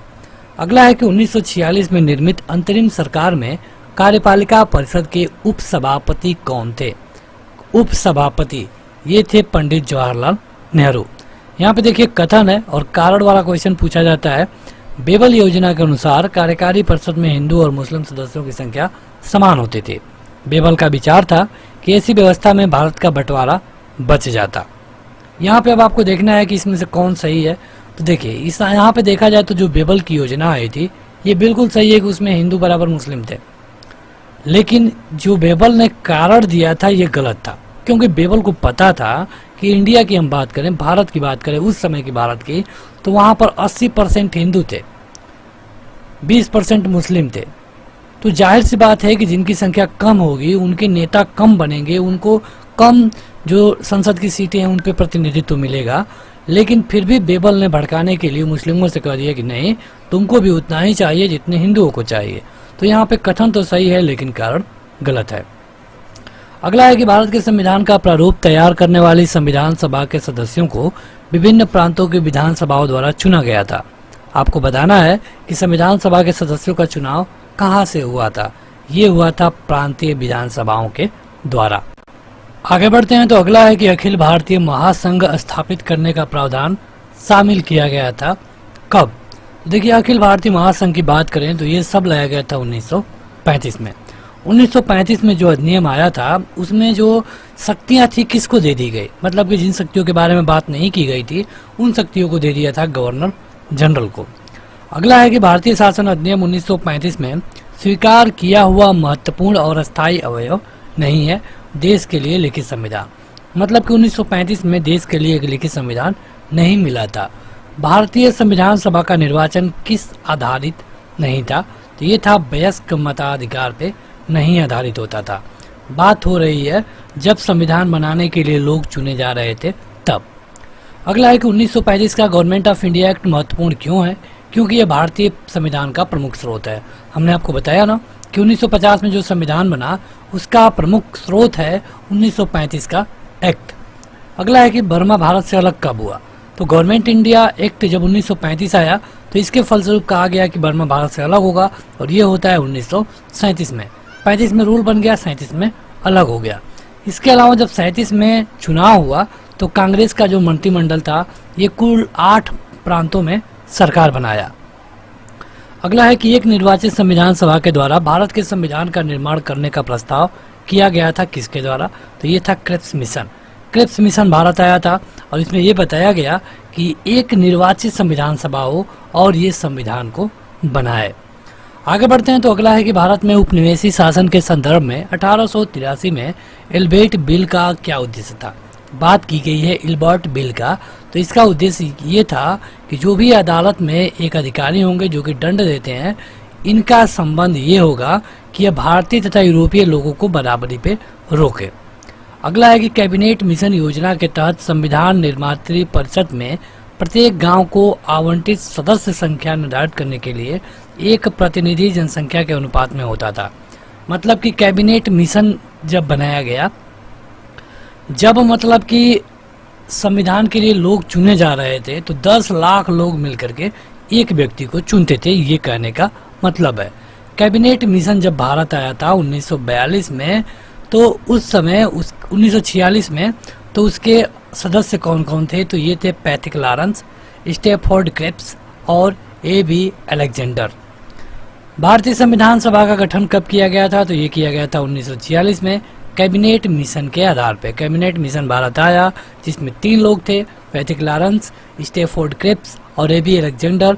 इन तीनों लोगों ने कहा कि आप बंटवारा होगा, इस तरह बंटवारा होगा, आप लोग एक संविधान बनाइए।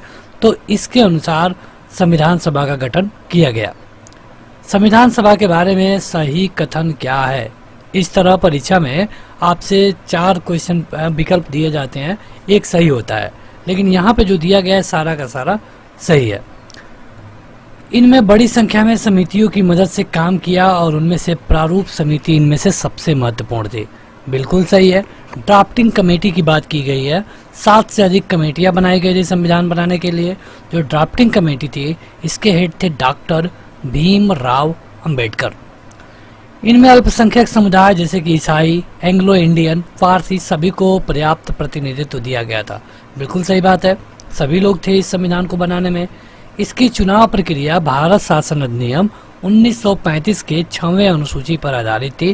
कर, संपत्ति और शैक्षणिक योग्यता के कारण मताधिकार सीमित था, ये भी बिल्कुल सही है। और वह बहुदलीय निकाय था, मतलब कि बहुत से दल के लोग थे, तो ये भी बिल्कुल सही है। भारतीय संविधान सभा के संबंध में सही कथन यहाँ पे दिए गए हैं। यह वयस्क मताधिकार पर आधारित नहीं था, बिल्कुल सही। यह समितियों के माध्यम से काम कर रहा था, मतलब हमने आपको बताया कि यहाँ पे ढेर सारी समितियाँ थी जो कि अलग अलग काम करती थी। जैसे कानून के लिए अलग समिति काम कर रही थी, शिक्षा के क्षेत्र के लिए अलग समिति काम कर रही थी, तो ये था अलग अलग समिति। क्वेश्चन है कि संविधान को 26 जनवरी के दिन लागू करने का निर्णय क्यों लिया गया था। तो देखिए, अगर आप देखेंगे तो 26 नवंबर 1949 इसी दिन संविधान के सारे काम को पूरा कर लिया गया था। अब ये सारा काम इतना हो गया था कि चाहे तो इसी दिन संविधान लागू कर दिया जाए, लेकिन फिर भी वेट किया गया लगभग 2 महीने का, यानी कि अगले साल, ये 1949 था, अगले साल 26 जनवरी 1950 का कहा गया कि हम अगले साल 26 जनवरी 1950 को स्वतंत्रता दिवस मनाएंगे, गणतंत्र दिवस मनाएंगे। हुआ क्या था कि कांग्रेस ने 1930 में 26 जनवरी को ही स्वतंत्रता दिवस मनाया था, 1930 में, मतलब कि 20 साल पहले। तो अब इस डेट को यादगार बनाने के लिए फिर से यहाँ पे 26 जनवरी का इंतजार किया गया। नहीं तो संविधान आप देखेंगे कि इसको अंगीकृत अधिनियमित कर लिया गया था 26 जनवरी 1949 को ही। संविधान, भारतीय संविधान को किसने अपनाया है, तो ये अपनाया है संविधान सभा ने, मतलब कि जो संविधान सभा के मेंबर थे ये लोग मिलकर के संविधान को अपनाए और बाद में ये भारत के लिए लागू हुआ और ये सभी पे लागू होता है। भारत का संविधान अंगीकृत एवं अधिनियमित कब हुआ था, मतलब कब बन के तैयार हो गया, यह है 26 नवंबर 1949। भारत की संविधान सभा की अंतिम बैठक कब हुई थी। देखिए यहाँ पे जैसे कि कुछ प्रेसिडेंट वाला काम बाकी रह गया था या फिर सुप्रीम कोर्ट में कुछ काम थे, इन सारे को देखने के लिए एक बार 24 जनवरी 1950 को बैठक हुई और ये निर्णय लिया गया कि अगले एक दिन के बाद यानी कि 26 जनवरी को पूरी तरह से इसे गणतंत्र दिवस मनाया जाएगा। भीमराव अंबेडकर का संविधान सभा में निर्वाचन कहाँ से हुआ था। जैसे कि संविधान सभा में 400 से अधिक मेंबर थे और सभी लोग मिल करके संविधान बना रहे थे। इसको बनाने में 2 साल 11 माह और 18 दिन लगे थे। दरअसल होता क्या था कि 7 समितियां बनाई गई थी, हर समिति का काम अलग अलग था। कोई समिति कानून पे काम कर रही थी, तो कोई समिति राजस्व पे, तो कोई समिति शिक्षा पे, सबको अलग अलग चीजों पे कानून बनाने के लिए कहा गया। होता क्या था कि जब कोई भी कानून बन जाता था तो उसको सबके सामने रखा जाता था और सभी लोग उस पर बहस करते थे। जिसको जो भी संशोधन करवाना है वो कहता था, अगर किसी को लग रहा है कि हाँ ये करना है तो उसे किया जाता था।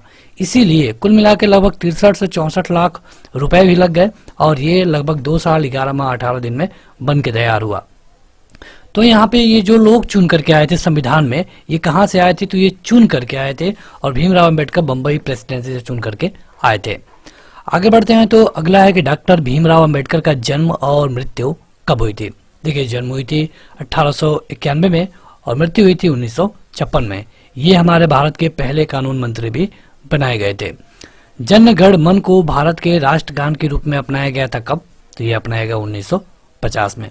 चलिए क्वेश्चन पूछते हैं, कमेंट करके बताइएगा सभी लोग कमेंट बॉक्स में, जन गण मन को किसने लिखा है, किसके द्वारा ये लिखा गया है, यह आपसे क्वेश्चन होगा, कमेंट करके बताइएगा। भारत शासन द्वारा राजकीय चिन्ह यानी कि जिसको हम स्टेट एम्बल कहते हैं, इसको अंगीकृत किया गया था कब, मतलब राजकीय चिन्ह को कब लिया गया। जैसे कि आप शेर देखते हैं, जो कि आप रुपए पर जिसको देख रहे थे पहले, तो ये है 26 जनवरी 1950 को। अब यहाँ पे देखिए परीक्षा में पूछता है कि इसमें से सही कौन है बताइए, लेकिन यहाँ पे जो आपको दिख रहे हैं ये सारे सही हैं। तृतीय गोलमेज सम्मेलन के विचार विमर्श की परिणति भारत सरकार अधिनियम 1935 के पारित होने के रूप में हुई। अब देखिए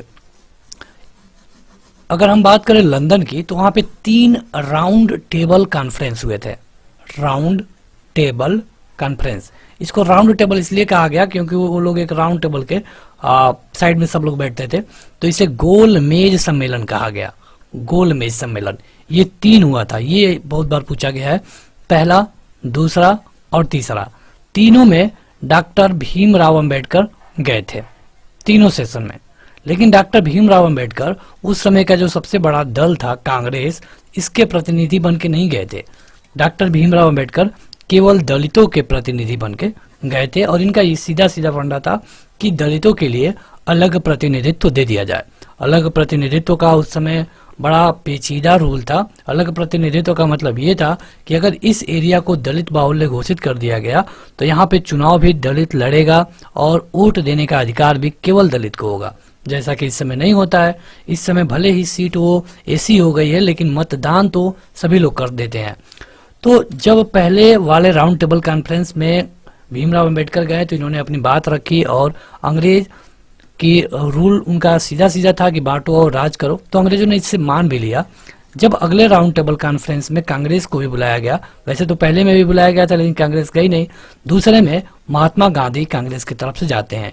जब महात्मा गांधी गए तो भीमराव अंबेडकर से और महात्मा गांधी से यहीं पे बात बिगड़ गई। महात्मा गांधी ने कहा कि जैसे आप कह रहे हैं वैसे तो देश बट जाएगा, कहीं ब्राह्मण हो गए, कहीं दलित हो गए, कहीं ओबीसी हो गए।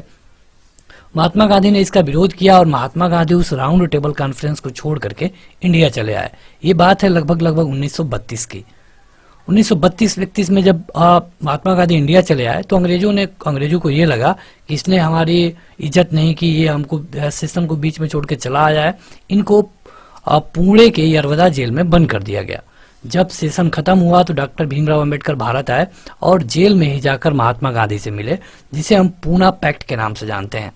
पूना पैक्ट 1932 में पूना पैक्ट हुआ था और इस पूना पैक्ट में महात्मा गांधी ने डॉक्टर भीमराव अंबेडकर को समझाया कि इस तरह अलग अलग होने से कोई फायदा नहीं है, अगर रिजर्वेशन पे बात बनती है तो ये सही होगा, जैसे कि आज आप देख रहे हैं। महात्मा गांधी ने उसी समय एक नया शब्द दिया, जो उस समय अछूत थे, दलित थे, उनको एक नया नाम दिया गया और ये था हरिजन। गांधी जी उस समय एक हरिजन पत्रिका भी शुरू किए थे। कई बार पूछा गया है कि हरिजन पत्रिका को किसने शुरू किया, तो ये थे गांधी जी। एक तीसरी राउंड टेबल कॉन्फ्रेंस में हुई जिसमें भी कांग्रेस का कोई प्रतिनिधि नहीं गया और इसी में बात हुई थी 1935 के बारे में। ये करीब 1932 में खत्म हुआ तो 1935 में इसका ध्यान रखा गया। अगला है कि भारत सरकार अधिनियम 1935 ने ब्रिटिश सरकार के सूबों और भारतीय रियासतों के एक संघ पर आधारित ऑल इंडिया फेडरेशन के गठन का बंद किया है। बिल्कुल सही है, ये दोनों 1935 से रिलेट करते हैं। यहाँ पे देखिए एक कथन है, एक कारण है। परीक्षा में पूछा जाता है कि बताइए कौन सही है या फिर दोनों सही है, दोनों गलत है, कोई एक सही है तो बताइए कि उसका सही स्पष्टीकरण दे रहा है कि नहीं। कथन है कि भारत का संविधान देश की आवश्यकताओं की पूर्ति करता है। कारण है कि इसको एक गृहीत संविधान कहा जाता है। देखिए भारत का संविधान देश की आवश्यकताओं की पूर्ति के लिए ही बनाया गया था और ये पूर्ति करता है। जहां पर भी कहीं जरूरत पड़ता है हम नया कानून बना लेते हैं। इसको एक गृहीत संविधान कहा जाता है। ये भी बिल्कुल सही है, लेकिन ये इसके बारे में नहीं है। ये कथन अलग है जो कि सही है, ये कथन अलग है जो कि सही है। संविधान सभा में वयस्क मताधिकार को 15 वर्ष के लिए स्थगित करने की बात की थी कौन? तो ये थे मौलाना आजाद। मौलाना आजाद ने कहा था कि वयस्क मताधिकार को 15 साल के लिए स्थगित कर दिया जाए, मतलब कि वयस्क लोग मतदान ना करें। बाद में 15 साल के बाद में सबको जोड़ा जाएगा। हालांकि पूरी तरह से ये हो नहीं पाया। हालांकि आप देखेंगे कि 1989 तक, ईयर याद रखिए, ईयर काफी महत्वपूर्ण है, 21 साल से अधिक उम्र वाले ही मतदान कर पाते थे। 21 साल 1889 के बाद 18 साल किया गया, मतलब कि अगर आप 18 साल पार हैं तो आप मतदान कर सकते हैं। अगला है कि भारत की स्वतंत्रता के बाद भारतीय राष्ट्रीय कांग्रेस को एक राजनीतिक दल के रूप में भंग कर दिया जाना चाहिए। यह सुझाव किसने दिया था? यह कहा गया था महात्मा गांधी के द्वारा। यह सुझाव था, हालांकि उसे नहीं माना गया। अगला है कि अपनी राष्ट्रवादी प्रतिक्रिया में भारतीय संविधान के निर्माताओं ने अल्पसंख्यकों के हितों तथा भावनाओं के महत्व को कम करके आंका है। यह कथन किसका है? मतलब कि जब अंग्रेजों को लगा कि अब ये संविधान बना रहे हैं, बना लेंगे, तो अंग्रेजों ने क्या किया कि यहाँ पे तोड़ना फोड़ना शुरू किया। उनका ये था कि अब तोड़ो। वैसे तो जब संविधान बन रहा था तो पाकिस्तान बनाया जा चुका था। पाकिस्तान के लोग अपना संविधान बना रहे थे, भारत के लोग अपना संविधान बना रहे थे। अब जो मुस्लिम्स या फिर हिंदू जो पाकिस्तान में चले गए मुस्लिम्स जो कि भारत में रह गए उनको अल्पसंख्यक कहा गया, उनकी संख्या कम थी, उनको अल्पसंख्यक कहा गया। तो इनको भड़काने के लिए, चाहे पाकिस्तान हो चाहे भारत हो, अंग्रेजों ने एक नए नए फंडा देना शुरू किया और ये कहा गया था आइवर जेनिंग के द्वारा। संविधान सभा कांग्रेस थी और कांग्रेस भारत था, यह कहा गया था किसके द्वारा? तो ऑस्टिन के द्वारा। भारतीय संविधान सभा में कुल कितनी महिलाएं सदस्य थी? तो ये थी 45। अगला है कि सही कथन है कि भारतीय संविधान में 9वीं, 10वीं, 11वीं और 12वीं अनुसूचियों को संविधान संशोधन के अधिनियम के द्वारा जोड़ा गया। तो देखिए वहां पे केवल 8वीं अनुसूची थी, बाद में जहां पे जरूरत होती है, और अगर बात करें 9वां, 10वां, 11वां, 12वां का, तो इनको बाद में ही जोड़ा गया है। एक क्वेश्चन आप कमेंट करके बताइए, हम संविधान संशोधन करते हैं किस आर्टिकल के थ्रू? कौन से आर्टिकल में कहा गया है कि आप संविधान को संशोधन कर सकते हैं? हिंट दे तो 360 और 370 के बीच में है, इसी के बीच में है। कमेंट करके बताइएगा सभी लोग जिनको पता है। भारत के संविधान में उद्देशिका का विचार लिया गया है कहां से? ये लिया गया है यूएसए यानी कि अमेरिका से। भारतीय राजनीतिक व्यवस्था में सर्वोच्च कौन है? तो भारत में सर्वोच्च है संविधान। कई बार लोग सुप्रीम कोर्ट को कहते हैं, बिल्कुल नहीं, सुप्रीम कोर्ट भी संविधान के तहत ही है और उसको भी संविधान के दायरे में ही काम करना पड़ता है। हालांकि कुछ ऐसे पावर हैं सुप्रीम कोर्ट के पास जो कि उसे पावरफुल बनाते हैं, लेकिन फिर भी उन्हें संविधान के दायरे में रहना पड़ता है। अगर उसके जज संविधान के दायरे में नहीं है और ये बात सबको लगती है तो उन पर महाभियोग लगाया जा सकता है। अगला है कि भारत में न्यायिक पुनरीक्षण की संकल्पना ली गई है कहां से? मतलब कोई किसी भी कानून का, कोई भी चाहे पुराना कानून हो, नया कानून हो, इसको सुप्रीम कोर्ट रिव्यू कर सकता है। रिव्यू करने का पावर सुप्रीम कोर्ट को मिलता है। ये कहां से लिया गया? तो ये लिया गया संयुक्त राज्य अमेरिका से। देखिए होता क्या है, इंडिया की बात करें तो यहाँ पे लोकसभा, राज्यसभा और प्रेसिडेंट, 3 लोग मिला करके एक संसद बनते हैं। जब कोई बिल यहाँ से पास हो गई तो यहाँ जाएगी, यहाँ से पास हो गई तो यहाँ जाएगी, और वहां के बाद प्रेसिडेंट ऑफ इंडिया के पास जाती है, जो कि उनके साइन के बाद कानून बन जाएगा। लेकिन क्या यहाँ से ये अगर पूरी तरह से पास हो गया तो ये कानून बन गया? बिल्कुल नहीं, बन तो गया है, लेकिन इसे सुप्रीम कोर्ट में चैलेंज किया जा सकता है, या फिर सुप्रीम कोर्ट चाहे तो खुद इसे संज्ञान ले सकता है। अगर संज्ञान लेने में सुप्रीम कोर्ट को लगा कि ये सही नहीं है तो सुप्रीम कोर्ट इसे रद्द कर देगा। यहाँ पे आपके लोकसभा के 550 और राज्यसभा के 250 इतने मेंबरों का जो पावर है कहीं ना कहीं सुप्रीम कोर्ट के सामने फेल हो जाता है, और यही है न्यायिक पुनरीक्षण की प्रक्रिया। एक बताते हैं, एक इसी तरह मामला आया था जब जजों की जो नियुक्ति होती है कोलोजियम के द्वारा सुप्रीम कोर्ट में, उसमें दरअसल होता क्या है कि कहा जाता है कि जो जज होते हैं अपने रिश्तेदारों को ऊपर प्रमोट कर देते हैं। कितनी सच्चाई है कितनी नहीं वहां पे हम नहीं जाएंगे, हालांकि ये बात कहीं ना कहीं कई जजों के द्वारा भी कही गई है। तो इसे खत्म करने के लिए, इस कोलोजियम सिस्टम को खत्म करने के लिए एक बार लोकसभा से इस बिल को पास कराया गया, फिर राज्यसभा से इस बिल को पास कराया गया, फिर प्रेसिडेंट के साइन भी हो गए। जब ये कानून बन गया था तो सुप्रीम कोर्ट के 15 जज एक साथ बैठे और 15 जजों ने लगभग इसमें से अधिकतर, मतलब कि एक सर्वसम्मति से कहा जाए तो अधिकतर जजों ने इसके खिलाफ दिया, और ये जो इतनी बड़ी झंझट थी लोकसभा, राज्यसभा, प्रेसिडेंट, इसको कैंसिल कर दिया गया। मतलब आज भी सुप्रीम कोर्ट में कोलोजियम सिस्टम ही चलता है, जिसमें जैसे कि किसी जज की नियुक्ति करनी है तो उसमें एक मुख्य न्यायाधीश रहेंगे, 2-3 वरिष्ठ रहेंगे, ये लोग पहले एक व्यक्ति का नाम चुनेंगे। मतलब इसके लिए भी रूल्स हैं कि उनको 10 साल तक हाई कोर्ट में रहना चाहिए, या फिर वकील हो या फिर जज हो। फिर उसको भेजा जाता है भारत सरकार के पास, भारत सरकार इसे इनकी जांच करवाती है, मतलब देखती है कि इनका बैकग्राउंड क्या है, मतलब कि कहीं इनके बारे में कोई गड़बड़ी नहीं है। तो इसके बाद से इसे मतलब एक्सेप्ट करने के बाद ही वो जज बन पाते हैं। अगला है कि भारत की संघात्मक व्यवस्था संबंधित है। संघनात्मक का क्या मतलब है? जैसे कि हमारे यहाँ पूरा एक देश है और इसमें स्टेट है छोटे छोटे 28, तो यहाँ पे एक सेंट्रल है, लेकिन जो पावरफुल है यह सेंटर है, ज्यादा पावर है इसके पास। ये सिस्टम लिया गया है कनाडा से। कनाडा की राजधानी कहाँ है? क्या आप कमेंट करके बता पाएंगे? हिंट चाहिए तो इसकी राजधानी शुरू होता है ओ से। अब बताइए कनाडा की राजधानी। जो लोग अभी तक लाइक नहीं किए हैं वो जरूर लाइक कर दें, और ऐप तो जरूर डाउनलोड करिए जिसका लिंक वीडियो के डिस्क्रिप्शन में मिल जाएगा। भारत के संविधान के अंतर्गत आर्थिक योजना का विषय क्या है? तो ये है समवर्ती सूची में। देखिए 3 तरह की सूची बनाई गई थी। एक सूची जिसमें केंद्र और राज्य दोनों कानून बना सकते हैं, एक सूची ऐसी जिस पर केवल स्टेट कानून बनाएगा और एक सूची ऐसी जिस पे केवल सेंट्रल गवर्नमेंट सूची बनाएगी। समवर्ती कहा गया है जिस पे दोनों सूची कानून बना सकते हैं, और यह है आर्थिक योजना भारत का। आगे बढ़ते हैं तो अगला है कि भारतीय संसदीय प्रणाली ब्रिटिश प्रणाली से भिन्न है कहाँ पे? तो यहाँ पे है न्यायिक पुनर्विलोकन, मतलब कि हम जुडिशियल रिव्यू की बात कर रहे थे। अब यहाँ पे देखिए सुमेलित है, नागरिकता के बारे में किस भाग में बताया गया है? ये संविधान के भाग दूसरे में है। यहाँ पे अनुच्छेद की बात करें तो 5 से 11 है, ये भी आप जरूर याद रखिए, इसमें नागरिकता के बारे में बात की गई है। मौलिक अधिकार के बारे में बताया गया है भाग तीसरे में, और यह है 12 से 35। राज्य के बारे में बताया गया है भाग चौथे में, और यह है 36 से 51। तो ये आप जो आर्टिकल्स हैं ये काफी महत्वपूर्ण है। अगर आप देखेंगे 1 से 50 तक के, तो ये तो आपको पता ही होना चाहिए। भारतीय संविधान को विभाजित किया जाता है 22 भागों में, वर्तमान गणना के अनुसार 25 भाग है।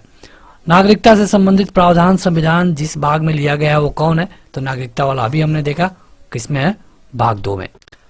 आगे बढ़ते हैं तो अगला है कि सही सुमेलित क्रम इस प्रकार है, मतलब कि नए राज्यों का गठन किस संविधान अनुच्छेद में दिया गया है? यह है आर्टिकल 3। नागरिकता के बारे में संविधान के भाग दूसरे में है। मौलिक अधिकार में, जो मौलिक अधिकार के बारे में की गई है, भाग तीसरे में है, 12 से 35। ये आर्टिकल है, और ये यहाँ पे देखिए आर्टिकल है और ये भाग है, तो आप इनमें कंफ्यूज मत होइएगा। प्रशासनिक अधिकरण की स्थापना भारतीय संविधान का अनुच्छेद 323A में है। सही सुमेलन इस प्रकार है, जैसे कि अनुच्छेद के बारे में बात की गई है, जैसे कि आप देखते थे कि 370 जम्मू एंड कश्मीर के बारे में था, जो कि रिमूव कर दिया गया। कब? 5 अगस्त 2019 को। डेट याद रखिए, आगे क्या होगा ये नहीं पता। देखिए नागालैंड में है 371 क, असम में है 371 ख, मणिपुर में है 371 ग, और उसी तरह आंध्र प्रदेश में 371 का पहला है। आगे बढ़ते हैं तो अगला है कि हमारे संविधान का वह भाग जिसमें 3 सोपानों में पंचायतें बनाने की संकल्पना की गई है। 3 सोपान क्या होता है? 3 लेयर। जैसे कि आप ग्राम के लेवल पे एक प्रधान जी को देखते हैं, यहीं पे एक ब्लॉक होता है, ब्लॉक के लेवल पे एक ब्लॉक प्रमुख को देखते हैं, और यहीं पे एक जिला होता है, जिला के लेवल पे जिला पंचायत प्रमुख को देखते हैं। तो ये पहला, दूसरा और 3 लेवल हो गए ना। तीनों लोगों का काम एक ही है, गांव का विकास करना। बस सबका जो गांव प्रधान जी हैं, तो इनका मतलब कि जो एरिया है वो गांव तक है, ब्लॉक वाले का पूरे ब्लॉक में है, और जिला वाले का पूरे जिला में है।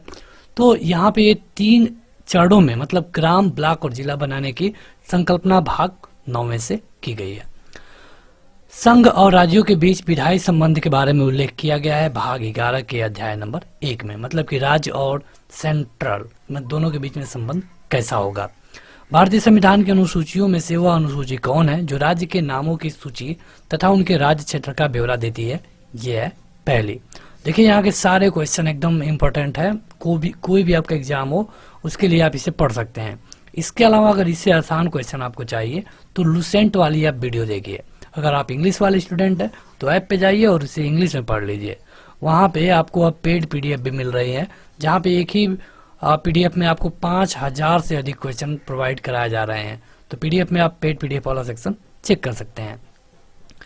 भारत के संविधान में चौथी अनुसूची विवेचित करती है किसके बारे में? तो राज्यसभा में स्थानों का आवंटन, मतलब कि किस राज्य में राज्यसभा की कितनी सीटें होंगी, ये चौथी अनुसूची में बताया गया है।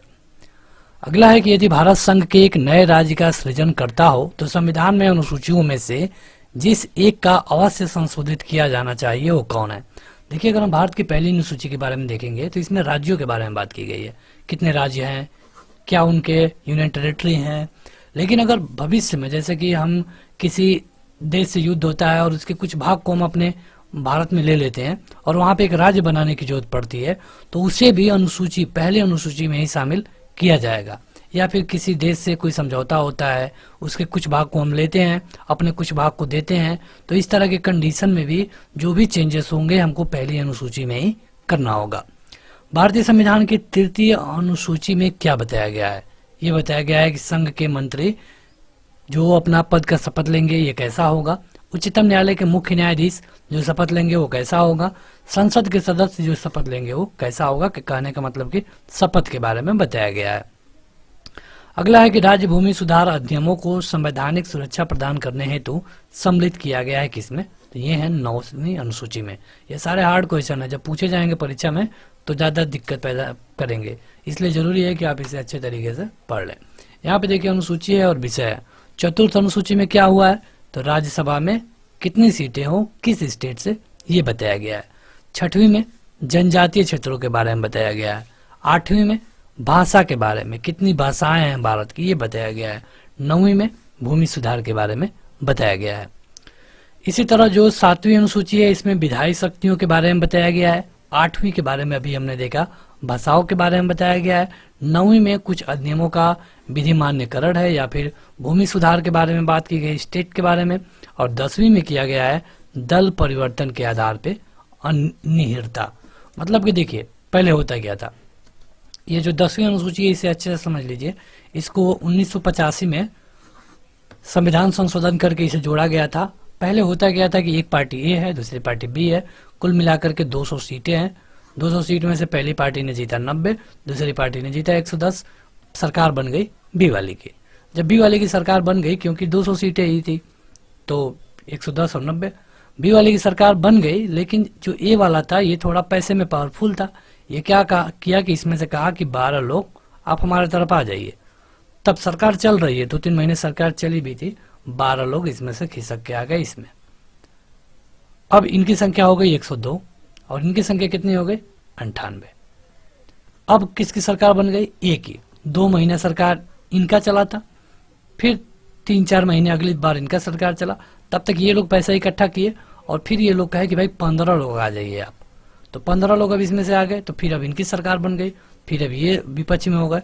तो यहाँ पे पूरे सत्ता का बंदर बाट हो गया था। ना तो कोई सरकार ढंग से काम कर रही थी, बस विधायक खरीदने पर ही फोकस था।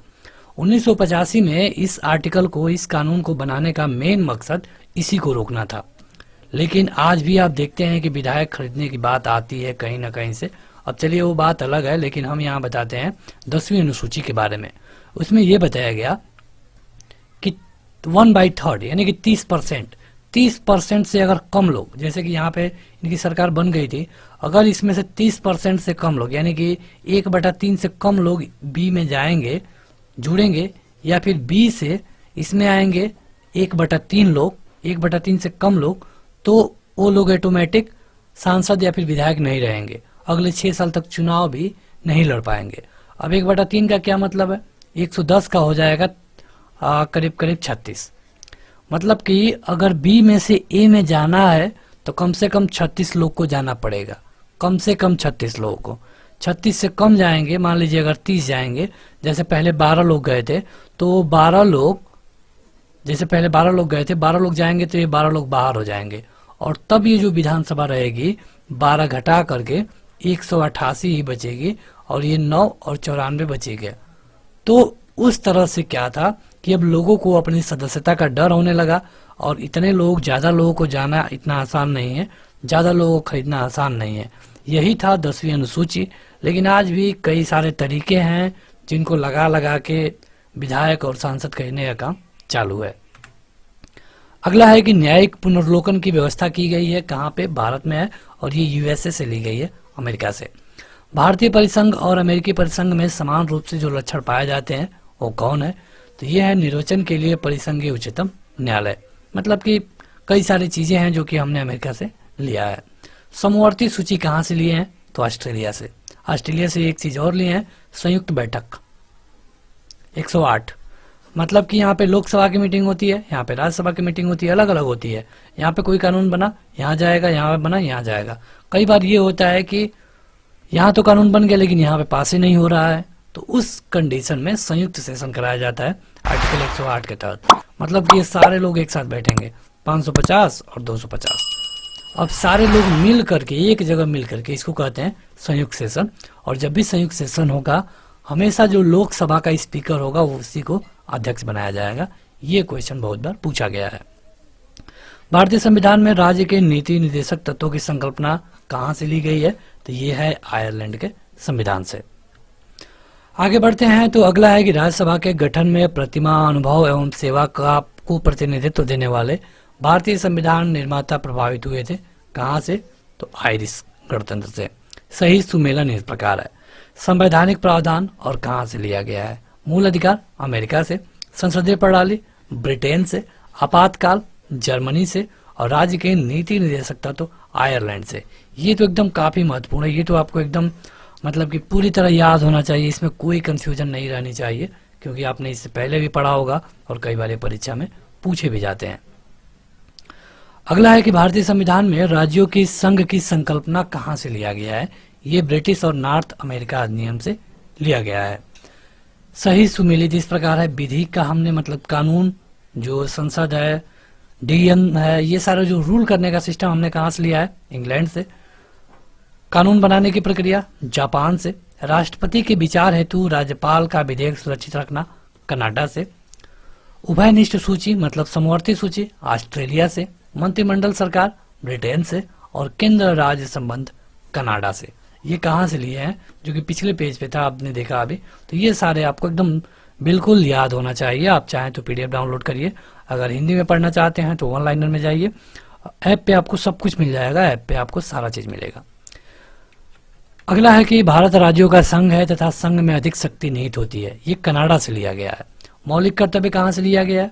रूस से, लेकिन उस समय उसको सोवियत संघ कहा जाता था, यूएसएसआर बोला जाता था। भारत का संविधान सबसे अधिक लंबा हो गया है, तो सही है, लंबा तो है ही। मौलिक अधिकारों का अध्याय अमेरिका के से लिया गया है, सही बात है। अब देखिए दोनों सही है, लेकिन ये इसके बारे में बात नहीं कर रहा है, यानी कि दोनों अलग अलग हैं, लेकिन दोनों सही हैं। अगला है कि भारतीय संविधान में सन्निहित मूल अधिकारों की अवधारणा कहाँ से ली गई है? मूल अधिकार अमेरिका से लिया गया है। पहला पूर्ण रूप से लिखित संविधान कहाँ पे था? अमेरिका में था, क्योंकि अमेरिका 1776 में ही आज़ाद हो गया था, तो जाहिर सी बात है कि जो पहले आज़ाद हुआ उसका संविधान पहले होगा। हम लोग 1950 में हुए। भारतीय संविधान में लगभग कितने आर्टिकल हैं? ये है 552। वैसे ही पूछा नहीं जाएगा क्योंकि ये बढ़ता रहता है। भारतीय संविधान में आरंभ में कितने अनुच्छेद थे? ये पूछा जाता है 395। भारतीय संविधान में कुल कितनी अनुसूचियां हैं? पहले 8 थी, लेकिन बढ़ती सूची का विषय कौन सा है? तो देखिए संविधान की 7वीं अनुसूची में, संविधान के 7वीं अनुसूची में साफ साफ कहा गया है कि 3 तरह की सूचियां होंगी। पहला होगा संघ सूची, दूसरा होगा राज्य सूची और तीसरा होगा समवर्ती सूची। अब तीनों को अलग अलग समझिए। संघ सूची मतलब ये कि जिन पॉइंटों को इसमें रखा गया है, जिन मामलों को इसमें रखा गया है, उस पर कानून बनाने का, कोई बदलाव करने का, नया कानून बनाने का अधिकार केवल और केवल सेंट्रल गवर्नमेंट को होगा। इसके अलावा जो राज्य सूची है, इसमें जो भी मुद्दे रखे गए हैं, इस पे कानून बनाने का अधिकार केवल और केवल राज्य को होगा। समवर्ती सूची में ये कहा गया है कि इसमें जो मामले होंगे उस पर कानून बनाने का अधिकार राज्य और केंद्र दोनों को होगा। अब देखिए यहाँ पे क्या मतलब है, राज्य और केंद्र कैसे कानून बनाएंगे? जैसे जो आपराधिक मामले आते हैं, इस पे राज्य और केंद्र दोनों कानून बना सकते हैं। होगा क्या कि अगर हम कोई मामला, आपराधिक मामला ले लेते हैं, जिसमें मान लीजिए अगर कोई ड्रग सप्लाई का मामला हो, ये एक आपराधिक मामला है, तो इसमें कोई भी कानून बना सकता है। अगर कोई केंद्र सरकार इस पे कानून नहीं बनाई है, तब कोई राज्य इस पे कानून बना सकता है। जैसे अगर उत्तर प्रदेश पहले कानून बना दे तो उत्तर प्रदेश में यूपी वाला कानून लागू होगा। लेकिन अगर इसी से मिलता जुलता कोई कानून केंद्र सरकार बना देती है तो उत्तर प्रदेश वाला कानून खत्म हो जाएगा, उत्तर प्रदेश को भी केंद्र सरकार वाला कानून मानना पड़ेगा। तो ये है। अगर हम यहाँ पे पॉइंटों की बात करें कि जैसे कि संघ में बताइए कि कौन कौन से है, तो जैसे कि आप देखते हैं रेलवे देखते हैं, तो रेलवे वाले जो भी सेक्शन है ये सारे संघ सूची में है।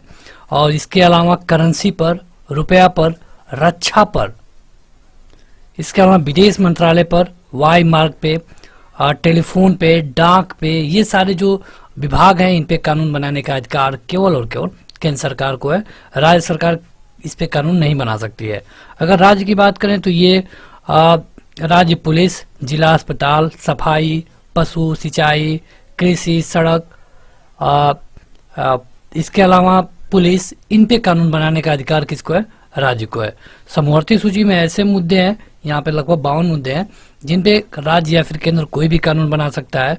और इसमें है आपराधिक मामले, जनसंख्या नियंत्रण। आगे बढ़ते हैं तो अगला है कि भारत के संविधान की समवर्ती सूची में क्या शामिल है? यह है परिवार नियोजन और जनसंख्या नियंत्रण, मतलब कि परिवार नियोजन कहें या फिर जनसंख्या नियंत्रण कहें, इस पे राज्य या फिर केंद्र कोई भी कानून बना सकता है। उसी तरह जो शिक्षा है, शिक्षा पर भी स्टेट या फिर सेंट्रल गवर्नमेंट कोई भी कानून बना सकती है। अब बस एक चीज यहाँ पे कई सारे लोगों को कंफ्यूजन होती है कि अगर कोई राज्य भी बना दे और केंद्र भी बना दे तो क्या होगा। तो जब पहले से केंद्र सरकार बनाई होगी उस मुद्दे पे कानून, तो राज्य बनाएगी ही नहीं, और अगर राज्य बनाती भी है तो वही लागू होगा जो कि केंद्र सरकार ने बनाया है। अगर केंद्र सरकार ने नहीं बनाया है तो राज्य वाला ही लागू होगा तब तक जब तक कि केंद्र सरकार ना बना दे। अगला है कि शिक्षा जो प्रारंभ में राज्य सूची का हिस्सा था, बाद में उसे समवर्ती सूची में स्थानांतरित कर दिया गया। ये किस संविधान संशोधन के तहत हुआ? ये हुआ 42वें संविधान संशोधन के तहत, जो हुआ था 1976 में। ये आपको जरूर याद रखना है। अब यहाँ पे देखिए सही कथन दिया गया है। अब यहाँ पे परीक्षा में पूछा जाता है कि बताइए कि इनमें से कौन सही है कौन गलत है, लेकिन यहाँ पे सब सही है। भारत की संसद किसी कानून विषय विशेष को भारत के संविधान की 9वीं अनुसूची में डाल सकती है। बिल्कुल सही है, संसद को ये पावर है। भारतीय संविधान के वे प्रावधान जो कि शिक्षा पर प्रभाव डालते हैं, यह है राज्य की नीति निर्देशक तत्व, जो कि आयरलैंड से लिया गया है।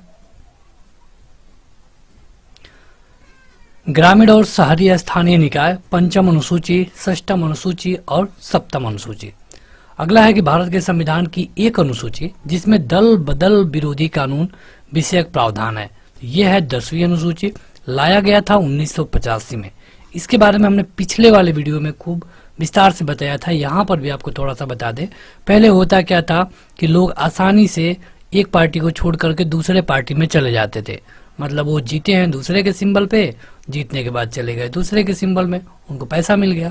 इसे रोकने के लिए 1985 में 10वीं अनुसूची में एक कानून लाया गया जिसको कहा गया दल बदल विरोधी कानून।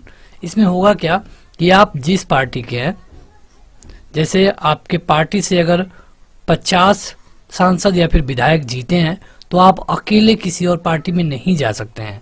अगर आप जाते हैं तो आपको इस्तीफा देके जाना होगा, और अगर आप इस्तीफा देकर नहीं जाएंगे, आपका इस्तीफा मंजूर नहीं हुआ, तो उस समय आपकी सदस्यता भी जा सकती है और आप अगले 6 साल तक चुनाव नहीं लड़ पाएंगे। हालांकि इसे कोर्ट में चैलेंज किया जा सकता है, लेकिन नियम यही है।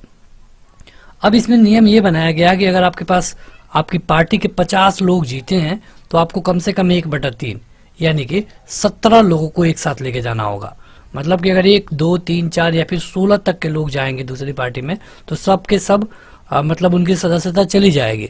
लेकिन अगर 17 या फिर उससे अधिक लोग जाते हैं तो सदस्यता नहीं जाएगी। यह है दल बदल विरोधी कानून, 1985 में लाया गया था, 10वीं अनुसूची में है, ये आप याद रखिए, यही आपके काम का है।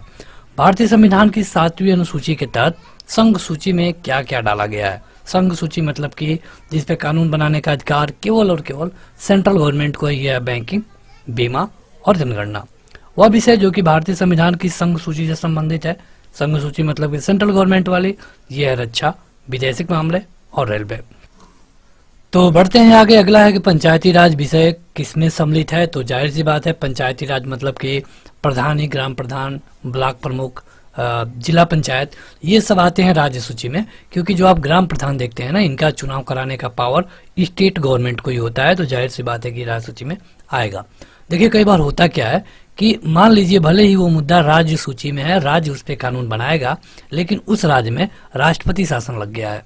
अगर उस राज्य में राष्ट्रपति शासन लग गया है तो इस पे कानून बनाने का अधिकार संसद को मिल जाता है। यानी कि अब इस पे कोई मुद्दा बहुत जरूरी है तो इस पे संसद कानून बना सकती है और वो लागू होगा। वह विषय जो कि भारतीय संविधान की 7वीं अनुसूची के तहत समवर्ती सूची में यानी कि सूची के तीसरे वाले में रखा गया है, ये क्या है? तो ये है दंड प्रक्रिया संहिता, मतलब कि जिसको हम आईपीसी बोलते हैं। अगला है कि विवाह विच्छेद और गोद लेना, यह संविधान की 7वीं अनुसूची में सम्मिलित किया गया है।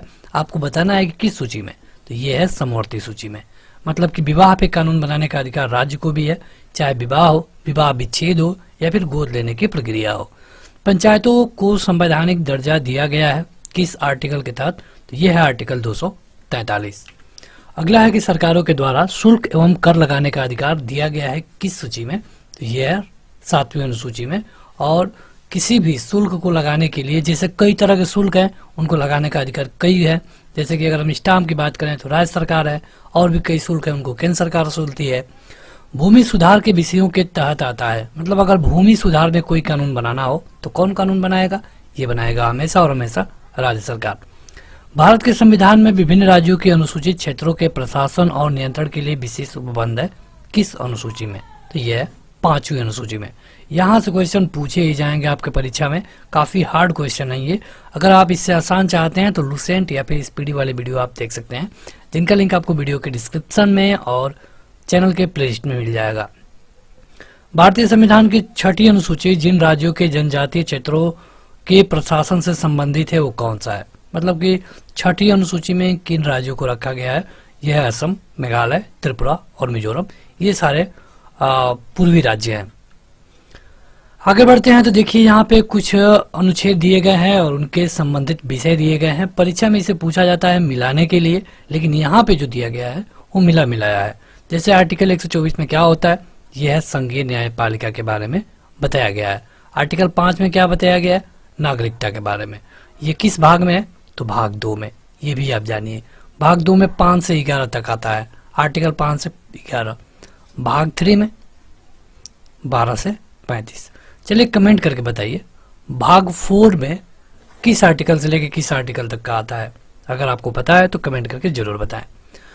आर्टिकल 352, तो ये है राष्ट्रीय आपातकाल। आपातकाल 3 तरह के होते हैं, 352, 356 और 360। सही सुमेलन इस प्रकार है। यहाँ पे देखिए केंद्र सूची है और यहाँ पे जनगणना है। जनगणना पे कानून बनाने का अधिकार किसको है? केवल और केवल सेंट्रल गवर्नमेंट को। राज्य सूची पे कानून बनाने का अधिकार राज्य सूची पे पुलिस पे बना सकती है और सार्वजनिक व्यवस्था पे।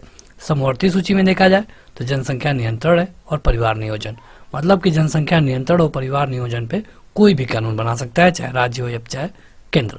अवशिष्ट विषय क्या होते हैं? जैसे कि देखिए, जब संविधान बनाया गया तो उस समय कुछ ऐसे प्रॉब्लम्स थे जो कि उस समय तो थे नहीं लेकिन बाद में आ गए। जैसे कि 1950 की बात है, उस समय ड्रग्स वाला मामला नहीं था। इसके अलावा और भी कई ऐसे मामले हैं जो कि उस समय नहीं होंगे और बाद में जब समय आगे बढ़ता गया तो जरूरत लगने लगी कि अरे इस मुद्दे को तो कहीं पर नहीं रखा गया है, ना तो इसे राज्य के बारे में कानून बनाने के लिए कहा गया है, ना तो इसे सेंटर के लिए कानून बनाने के लिए कहा गया है, तो आखिर इस पे कानून कौन बनाएगा? तो कहा गया है संविधान में कि जिन मुद्दों को किसी के पाले में नहीं रखा गया है उन मुद्दों को कानून बनाने का अधिकार केवल और केवल केंद्र के पास होगा। जैसे कि उस समय अंतरिक्ष अनुसंधान नहीं था, बाद में जब ये आया तो इस पे कानून बनाने का अधिकार और केवल सेंट्रल गवर्नमेंट को मिल गया। मतलब कि वो सारे मुद्दे जिनकी बात संविधान में नहीं की गई होगी, अगर उन पे कानून बनाने की जरूरत पड़ती है तो वो पावर केवल और केवल सेंट्रल गवर्नमेंट के पास होगा। देखिए हमारे यहाँ भले ही एक राज्य में सीएम है, एक मतलब कि सेंटर में पीएम है, लेकिन जो ज़्यादा पावर है ये सेंट्रल गवर्नमेंट को ही मिलता है। और ये जो सिस्टम लिया गया है ये लिया गया है कनाडा से, ये आप जरूर याद रखिए। आगे बढ़ते हैं तो अगला है कि संविधान की 11वीं अनुसूची किसके बारे में है? तो ये है पंचायती राज से। पंचायती राज पे कौन कानून बनाएगा? स्टेट, केवल स्टेट। राष्ट्रपति की सिफारिश के बगैर कोई विधेयक जो कर लगाता है विधायिका में नहीं रखा जा सकता है। यह प्रावधान भारत के संविधान के तहत आता है। इसको आर्टिकल 117 में बताया गया है। मतलब कि बिना प्रेसिडेंट के साइन के कोई मतलब कि कैसे कानून बन सकता है। वित्त विधेयक आप जान सकते हैं, तो वित्त विधेयकों के बारे में 117 में बताया गया है। भारतीय संविधान में अखिल भारतीय सेवाओं का प्रावधान किया गया है किसमें? तो ये है अनुच्छेद 312। देखिए सारे क्वेश्चन बेहद महत्वपूर्ण है, आप किसी भी क्वेश्चन को छांट नहीं सकते हैं और जरूरी है कि ये जो पूरी सीरीज है आप उसे देखिए। हाँ, इस सीरीज की कुछ कंबाइंड वीडियो भी आएगी, कंबाइंड पीडीएफ भी आएंगी। कंबाइंड वीडियो क्या कहने का मतलब है कि आपको 5 या फिर 10 वीडियो को मिला करके एक ही वीडियो मिलेगा। ये सारे वीडियो आपको एप्लीकेशन पे मिलेगा और वहाँ जो आपको कंबाइंड पीडीएफ मिलेगा, जैसे कि एक ही पीडीएफ में आपको 5000, 2000, 1000 क्वेश्चन मिलेंगे, वो सारी पीडीएफ आपको ऐप में पेड पीडीएफ का सेक्शन है वहाँ पर आप पा सकते हैं। तो अभी ऐप डाउनलोड करें, ऐप का लिंक वीडियो के डिस्क्रिप्शन में मिल जाएगा। अगला है कि भारत के संविधान में 5वीं अनुसूची और 6वीं अनुसूची में वो बंद किए गए हैं, किस बारे में? तो 5वीं में किया गया अनुसूचित क्षेत्र, अनुसूचित जनजाति। 5वीं में वैसे जनजाति के बारे में है और 6वीं में अनुसूचित क्षेत्र और जनजाति दोनों के बारे में है। भारत की संसद किसी कानून विषय को संविधान की किस अनुसूची में डाल सकती है? यह है 9वीं अनुसूची, मतलब कि संसद को ये पावर है। अंतर्राज्यीय व्यापार एवं व्यवसाय की स्वतंत्रता नियत की गई है आर्टिकल 301 से, मतलब कि आप किसी भी राज्य से किसी भी राज्य में जाकर कानून मतलब कि व्यापार कर सकते हैं। कुछ जगह थोड़ी लिमिटेशन है, लेकिन अधिकतर जगह आपको छूटें मिलती है। यहाँ पे देखिए कुछ आर्टिकल दिए गए हैं और उनसे रिलेटेड विषय को बताया गया है। परीक्षा में इस तरह के क्वेश्चन सुमेलित करने को बोला जाता है, लेकिन यहाँ पे सुमेलित है। जैसे निर्वाचन आयोग, ये आर्टिकल 324 के तहत आता है। इस पर कानून बनाने का अधिकार केवल और केवल संसद को है, केवल और केवल संसद को, यानी आप कह सकते हैं कि सेंट्रल गवर्नमेंट को। अनुच्छेद 39 से समान न्याय एवं निःशुल्क विधिक सहायता। अनुच्छेद 40 ग्राम पंचायतों का गठन, ये स्टेट के पाले में है। अनुच्छेद 44 समान नागरिक संहिता, ये सेंट्रल के पाले में है। अनुच्छेद 245 विधायी शक्तियों का विवरण। यहाँ पर देखिए जो वन है, वन को समवर्ती सूची में रखा गया है, मतलब कि वन पे अगर कोई कानून बनाना हुआ तो चाहे राज्य बना दे चाहे केंद्र। अगर केंद्र नहीं बनाया है तो राज्य का कानून लागू होगा, और अगर राज्य भी बनाया है और केंद्र भी बनाया है तो केंद्र का कानून लागू होगा। डाकघर बचत बैंक पे ये संघीय सूची में है, मतलब कि इस पे केवल केंद्र कानून बनाएगा, और जन स्वास्थ्य पे कानून बनाने का अधिकार केवल और केवल राज्य सरकार को है। उसी तरह यहाँ पे सूची है। अनुच्छेद 14 के तहत क्या बताया गया है? तो यह है समानता का अधिकार। अनुच्छेद 15 पे आपने एक मूवी भी देखी थी, आर्टिकल 15, तो उसमें भी इसी तरह का कुछ है। अनुच्छेद 36 ये राज्य की परिभाषा दी गई है, नीति निर्देशक तत्व हैं, ये आपको भाग 4 में मिलते हैं। जो संविधान है उसके भाग 4 में मिलता है 36 से 51 तक। तो 36 से ये राज्य की परिभाषा देता है, ये नीति निर्देशक तत्व है। क्या आप बता सकते हैं कि हमने भारत के संविधान में नीति निर्देशक तत्वों को कहाँ से लिया है? क्या बता पाएंगे किस देश से? ये आप हमें कमेंट करके जरूर बताइएगा। अनुच्छेद 74 में है मंत्रिपरिषद के बारे में बताया गया है। अनुच्छेद 368 में बताया गया है कि कोई भी संविधान संशोधन की प्रक्रिया किस तरह से होगी, चाहे वो सेंट्रल की हो या फिर स्टेट की। वित्त आयोग के बारे में बताया गया है आर्टिकल 280 में। वित्तीय आपातकाल के बारे में बताया गया है आर्टिकल 360 में। एक आपातकाल होता है जब राज्य की जो सरकार होती है उसको हटा दिया जाता है या फिर कुछ समय के लिए सस्पेंड किया जाता है, वो भी एक आपातकाल कहा जाता है। क्या आप बता पाएंगे कि इसका आर्टिकल कौन है? अगर आपको हिंट दे दे तो ये 350 से लेके 360 के बीच में है। कमेंट करके बताइएगा कौन सा है वो जिसके बारे में हम बात कर रहे थे। यहाँ पे देखिए विधानतः नए राज्य को शामिल करने के बारे में किस आर्टिकल में बात की गई है? तो ये है अनुच्छेद 2। समता का अधिकार अनुच्छेद 14। गिरफ्तारी और निरोध में संरक्षण, ये अनुच्छेद 22। और राष्ट्रपति का विधेयक को अनुमति देने का अधिकार आर्टिकल 111। आगे बढ़ते हैं तो अगला है कि यहाँ पे देखिए जो सूची दी गई है सुमेलित है, मतलब अनुच्छेद 54 के तहत राष्ट्रपति के निर्वाचन के बारे में बताया गया है। अनुच्छेद 75 के तहत प्रधानमंत्री और उनकी मंत्रिपरिषद की नियुक्ति के बारे में बताया गया है। अनुच्छेद 155 में राज्य के राज्यपाल की नियुक्ति के बारे में बताया गया है। और अनुच्छेद इसी तरह 164 के तहत मुख्यमंत्री और उनकी मंत्रिपरिषद की नियुक्ति के बारे में बताया गया है। अनुच्छेद 323A के तहत प्रशासनिक अधिकरण के बारे में बताया गया है। 324 के तहत निर्वाचन के बारे में बताया गया है। 330 के तहत लोकसभा में अनुसूचित जाति जनजाति के सदस्यों के आरक्षण के बारे में बताया गया है। अनुच्छेद 320 के तहत लोक सेवा आयोगों के कार्य के बारे में बताया गया है। आज के इस वीडियो में इतना ही। इस वीडियो को लाइक करने के साथ इस ऐप को जरूर डाउनलोड करें। लिंक वीडियो के डिस्क्रिप्शन में और पहले कमेंट बॉक्स में मिल जाएगा। आज की इस वीडियो में इतना ही। Thank you.